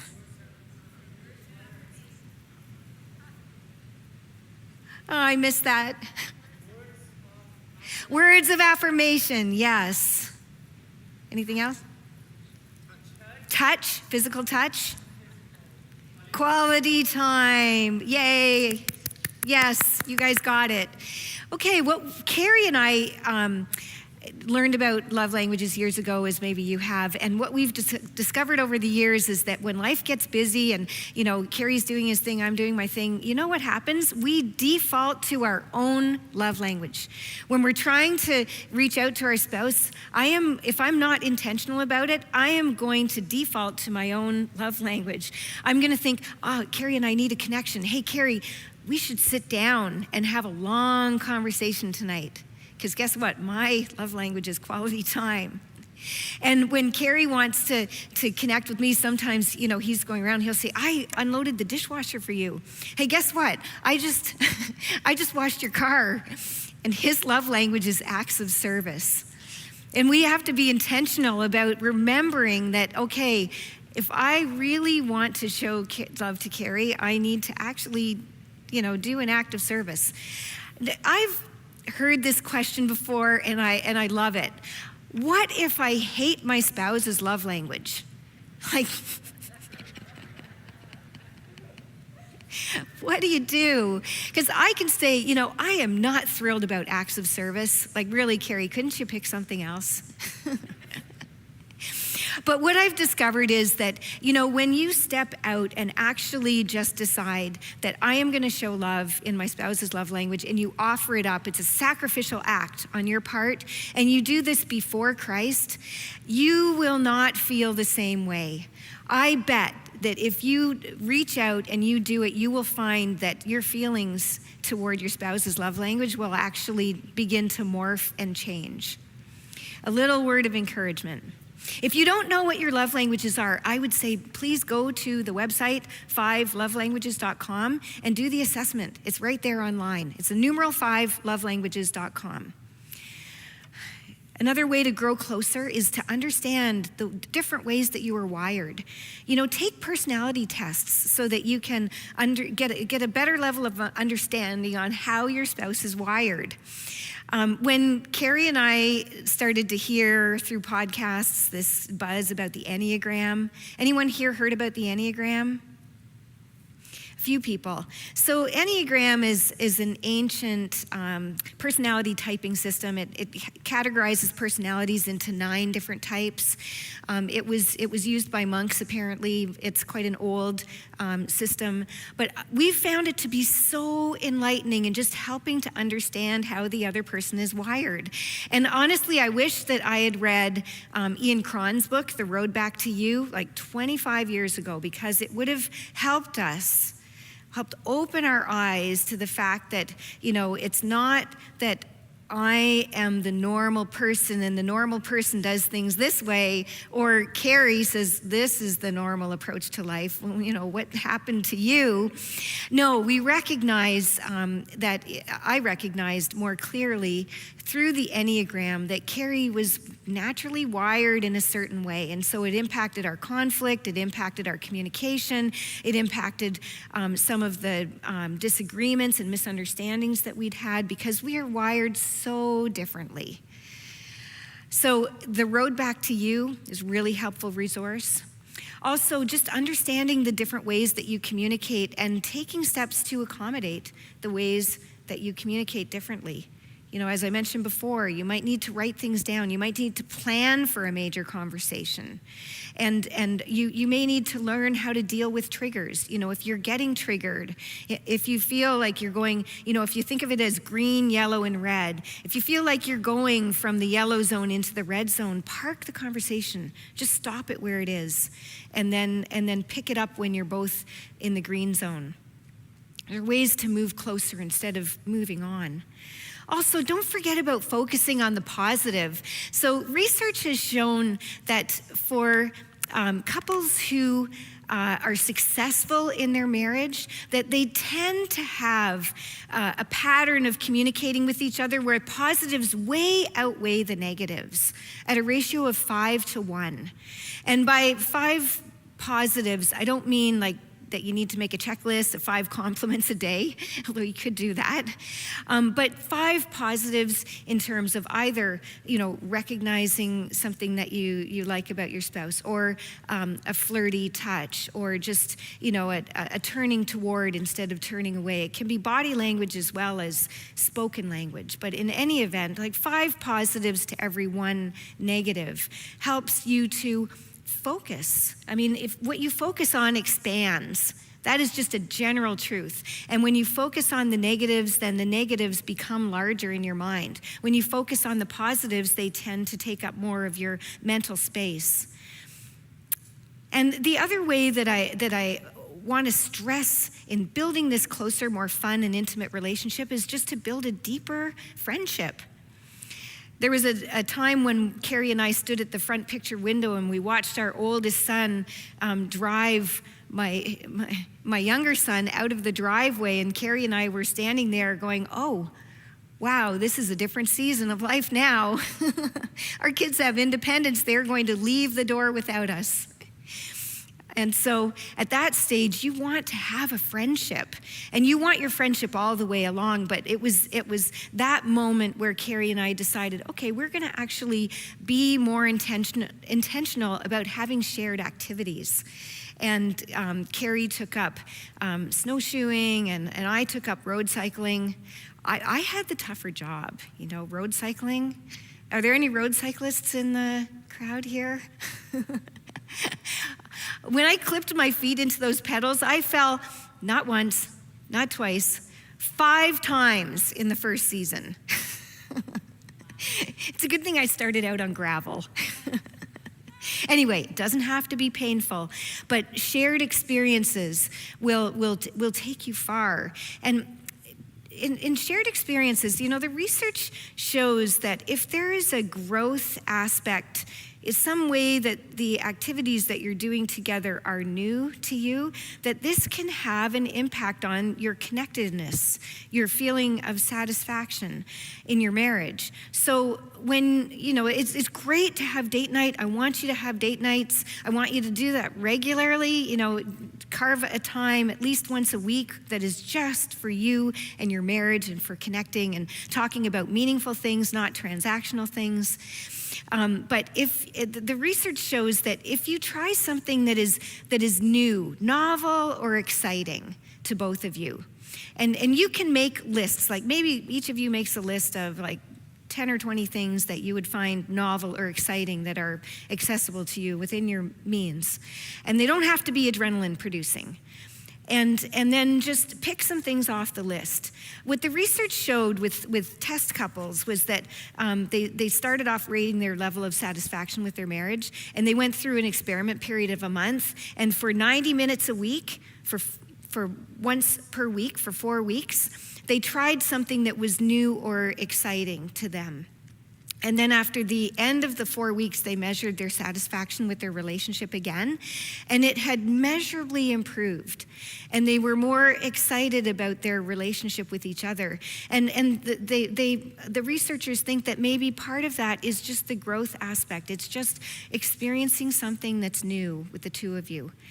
And maybe it's something that you can almost do. Like Carrie and I went on a camping trip this year with our younger son. We decided to go on a canoe trip, and it was really hard last summer to get information from park offices. I don't know if anyone had that experience too, but we were going backcountry camping, and we weren't quite sure about the route, but I tried to gain enough information online that we thought we could do it. And so we found out that we could almost do it. The portages were harder than we expected. There were rocks, they were long, they were hard, there were ups and downs. And at one point, Carrie and I were trying to get into the canoe, and the access point was rocky. You couldn't see the bottom, and so we're sitting in the canoe, and I'm in the front, and Carrie gets in the back, and he kind of gets lodged on a rock, and so he's trying to like jiggle us off, and you know what comes next. The whole canoe capsized. And so the current of the river is rushing against our canoe, and we're trying to hold it back. And in the whole skirmish, I let go of my paddle.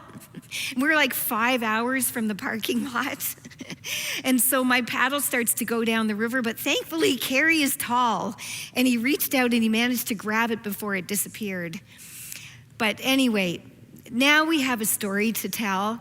You know, it honestly was a canoe route that we could almost do. And thankfully, our muscle-bound son was with us. Try something new. And the last thing I just love to talk about is your sexual intimacy.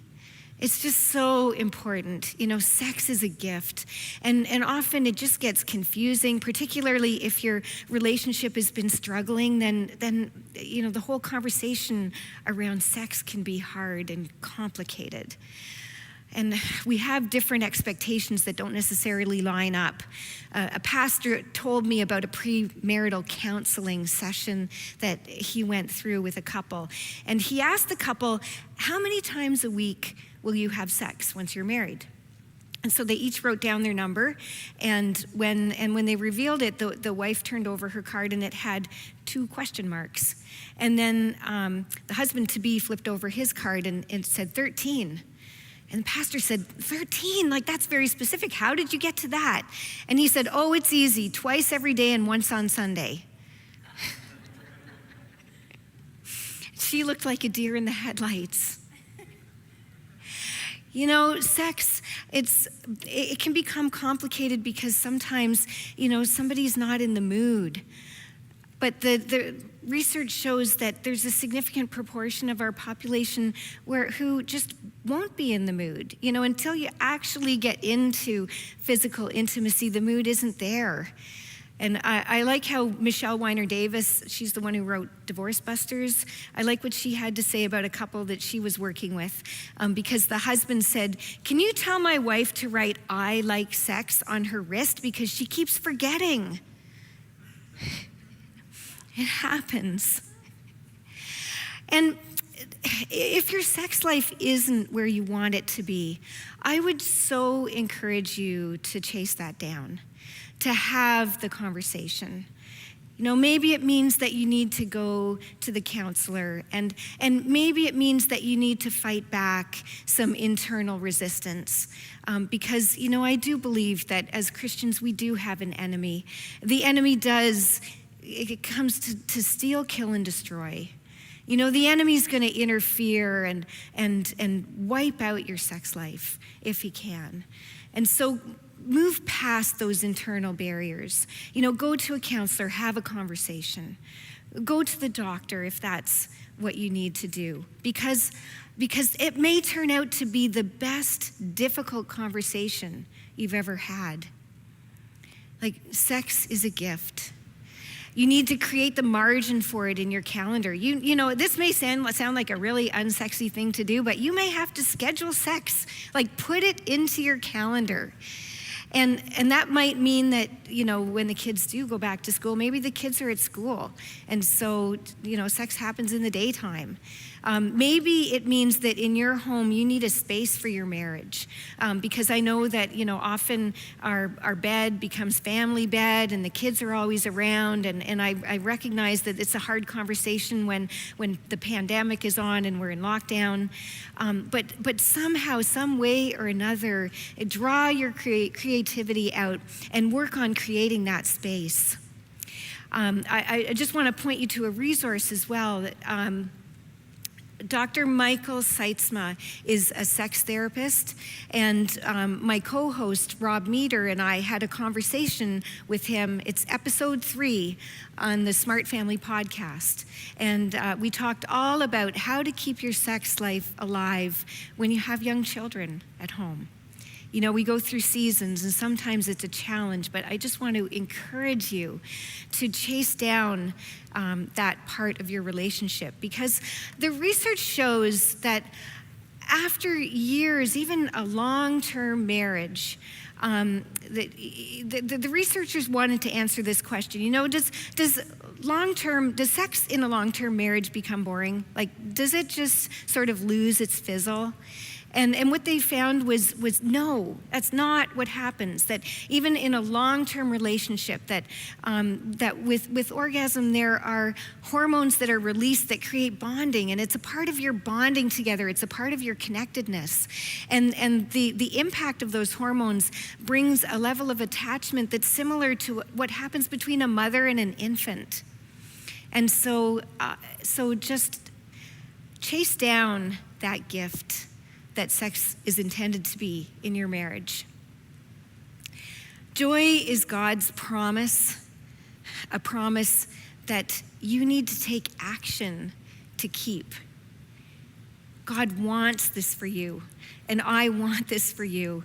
And so I hope that you will take some of these steps to move closer rather than moving on.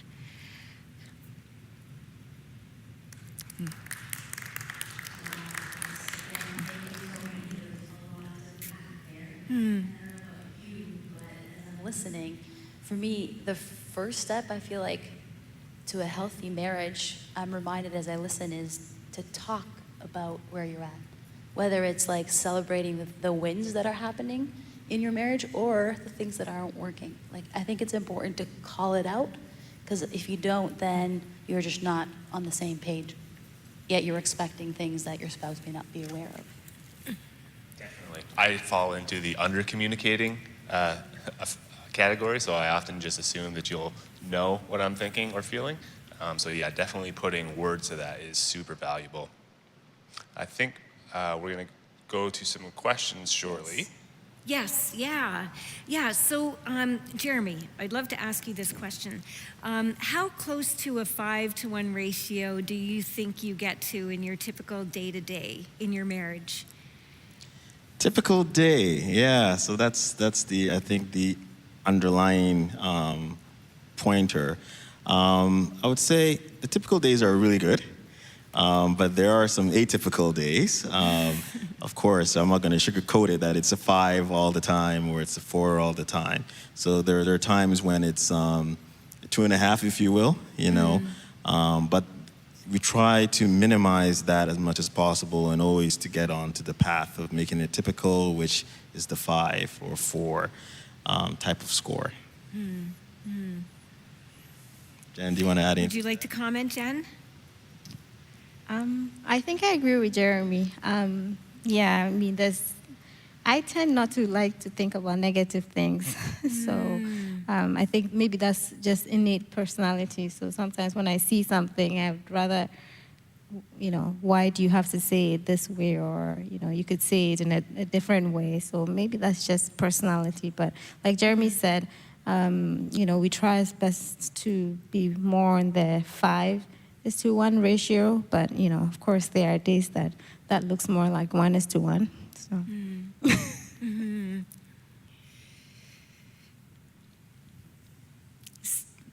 Steve, Kavita? I think for us, I have to say, Steve is not a very critical person, and that's been right from the start of our marriage. And so that's been helpful. And for me, I think I feed off that energy, so I can be a little more critical. But I'm like, is it really worth saying this? This is a good conversation in my head. Let me just think it over, and So again, that's where I stand. Steve, you have it.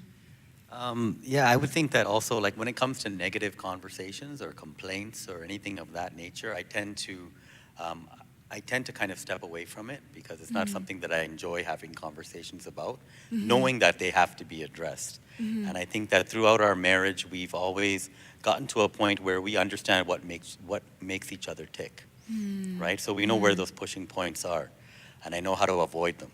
Right? And she kind of understands how to avoid them with me as well. So that kind of helps. It's not perfect in any sense of the word, but it's always a journey that we're on. But I think for the most part, we like to focus on the positivity in our relationship, and those small little complaints and things aren't really in the big picture. It's not a big thing. So. Yeah. Thank you. Yeah. Sounds like both of you do a wonderful job in that area. Yay. Have any questions come in for us? So this is an interesting question. What do you think about the phrase, marriage is about holiness, not happiness.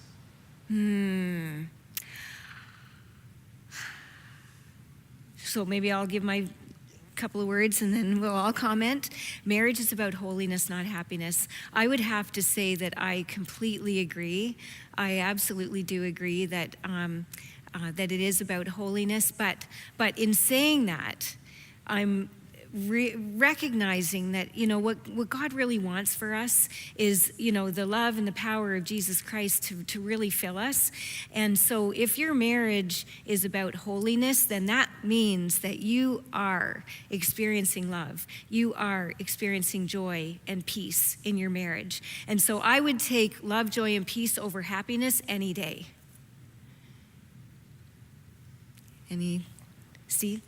Jeremy?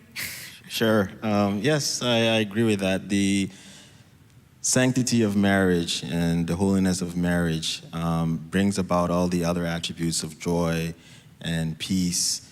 And if others would construe that as happiness, you will get it from marriage. Although the happiness phrase is more temporal, the joy is more everlasting. And the element of marriage being holy and the oneness that you have with someone for life and the God factor that comes into it to bring out so much peace and joy in your heart, knowing that, you know, in all uncomfortable situations, you can have comfort knowing that, you know, God has the back of the we, not only one person, is a great joy that, you know, comes into a marriage. And it's not happiness as that word, as it's construed. It's just a fleeting type of feeling, but it's joy, which is something that transcends that, which you can find in marriage. Thank you, Jeremy. Jen, do you want to add to that? No, I think you said it all. Happy to add, but I think between the two of you said it all. Yeah, thank you. Anything to add, Steve, Kavita? Nothing to add, but I was thinking about the same thing, that it's that joy, that peace and love. Like what is, for me, it's what is my definition of happiness? And my definition of happiness is if we have joy, peace, and love, then that's happiness. You know, there are things that can make you happy, but then there are those fundamental, you know, values, joy, peace, and love. Jump to another question. This one says, are there certain qualities I should look for in a spouse while dating? Oh, wow, that's a big question. I'm going to throw that question to Jen.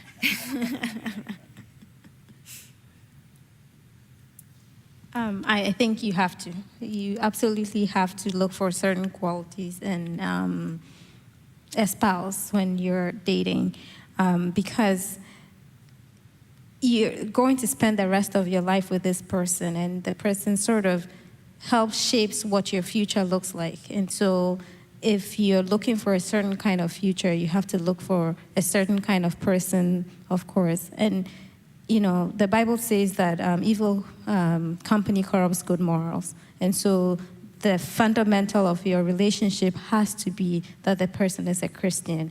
And for me, I think you can't compromise on that, because when an issue comes up, then the referee becomes the word of God and not your opinion or not what you think. And so I think that's important.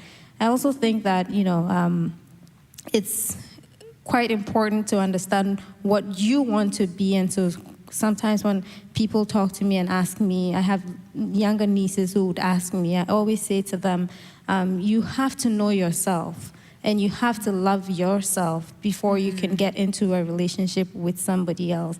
The person is an addition to who you are, and the person is not going to supplement something that is lacking within you. That lacking thing would manifest itself when you get married, and the person is not coming to fill an emotional void in your life.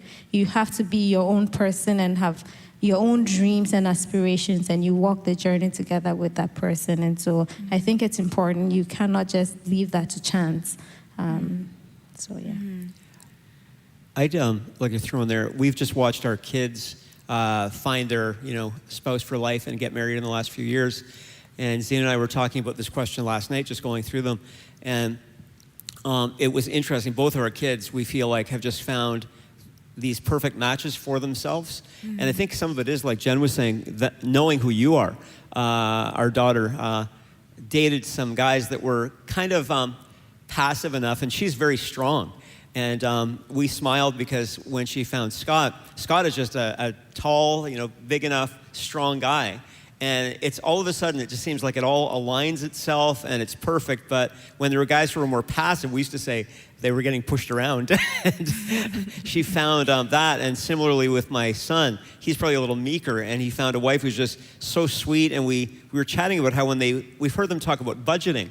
And it's so beautiful to hear them talk, and that there's an element of common submission to each other. And so I think, if they had married somebody, both of them, had they married somebody who was stronger than they were or not strong enough, the mix wouldn't have been as good. But there's a good chemistry when they know each other and they find that fit. Tony, much like you were saying earlier about just that match where there's just that ideal fit of the personalities that come together, and yeah. So our last question that's come in, they're asking, do you have any tips that you can use to remind yourself in the heat of the moment how to fight for we? Yeah, that's a great question. In the heat of the moment, it's helpful if you've already had a conversation about what you're going to do if the conversation gets heated. It's really not a matter of if it's going to happen. If you're married, if you're getting married, the question is when. Because you just can't anticipate and plan for every circumstance that will arise. And so it's helpful if you've already agreed that, okay, we're going to have a signal that one of us is, heading toward being triggered, for example. And maybe it's a code word that the two of you choose. It might be something like timeout or park, or it may be, a physical hand signal of some kind. But basically, it's a signal that means time out, we're stopping the conversation right now. It doesn't mean that you're dropping the conversation or that you're going to sweep something important under the rug. It just means that we have to take a break right now because, once people get triggered, that's when they say things they don't want to say, do things they don't want to do, and that's not where you want to end up. So plan for those moments and respect it. If it's green, yellow, red zone, if you're still in the yellow zone, you can still walk away. Once you've hit the red zone, it may be more difficult to even rationally think. But when you're in the yellow zone, you can recognize your body's signals. You can implement that signal, and both of you agree that you're going to respect it. Anything to add? I think I agree with you. You need to know your triggers. Because both of us know each other's triggers, and but sometimes it does get heated. It's not always going to work, but again, over the years, we've learned to watch for that and come back to the conversation when it's a good time. Yes. Jeremy, Jen, any other strategies? Yeah, I think that's pretty much planning beforehand, like you said. So if you between us, we say anytime one or the other feels like things are going to get heated, you remind the other person that let's time out for a bit, let's come to it later, and hold each other accountable, because it could be that I'm in that zone when I'm having that trigger, and at that point you've crossed that red zone that you're saying, but the other person is still in the yellow zone, and could bring you back to that from the red to the yellow. Could bring you back to the red to the yellow by saying, I think Rick is getting too heated. Let's time out here. So holding yourself accountable is where I'm getting to the discussions before. To how you're going to deal with such issues before they actually happen is a good strategy. Yeah. I guess, would you mind reading the question once more? Yeah, so are there any tips you can use to remind yourself in the heat of the moment to fight for we? Yeah. Well, sometimes it helps to have a sheet, have something around. If this is a challenge or if it's something you're working on, have something written down that will serve as a visual reminder. Put it up on your mirror in the bathroom, put it on the counter in the kitchen. I think we're there. And it's been an awesome morning. Thank you so much to Eric and Melina for hosting today. You guys have done an awesome job. And thank you to Stephen Kavita. You guys are amazing. And Jen and Jeremy, you guys were the perfect couples for this morning. And you've got such great models for people to follow. And it's been so refreshing to hear you guys chat. So thank you to you guys as well. And then also we want to really thank Tony Newhoff for being here this morning. Tony, this has been over the top and just been so awesome. And thank you for making the drive down, I know in kind of stormy weather, and all of the planning that went into today with the COVID maybe and the maybe not COVID and live and all that. And so thank you for your patience and for being here today. Show your appreciation to Tony today. Oh, thank you. And I also just want to encourage you, I really feel like I've never been part of a live marriage morning that's been as strong as this has. And the good news is it's recorded. And so if you've got friends that are out there that you want to recommend this to, just share it on Facebook, Instagram, whatever platforms you can. Email your friends, call them, and let them know about this. And it's the Smart Family Podcast, Tony, the Yes. Smart Family Podcast. So look that up. And she's got her new book that was just released in the middle of January, Before You Split. And you can pick that up. You can also buy it on Amazon, get it there, and I'm sure that'll be a great tool for some marriages. And in the spirit of community, just a reminder that tomorrow morning service is at 10. And if you happen to be watching online and you've never found a church, we'd love to have you here and be a part of it. And as Tony was saying, whether you live here or whether you live on the other side of Toronto or the other side of Canada, there's no place like a church to find friends to support your marriage. And there is nowhere like church to find a person to marry, if that's what your intention is, based on a lot of the questions today as well. So tomorrow morning at 10 o'clock here, live in-house and online. Thanks so much for being here, and have an awesome Saturday. We look forward to getting together with you again soon.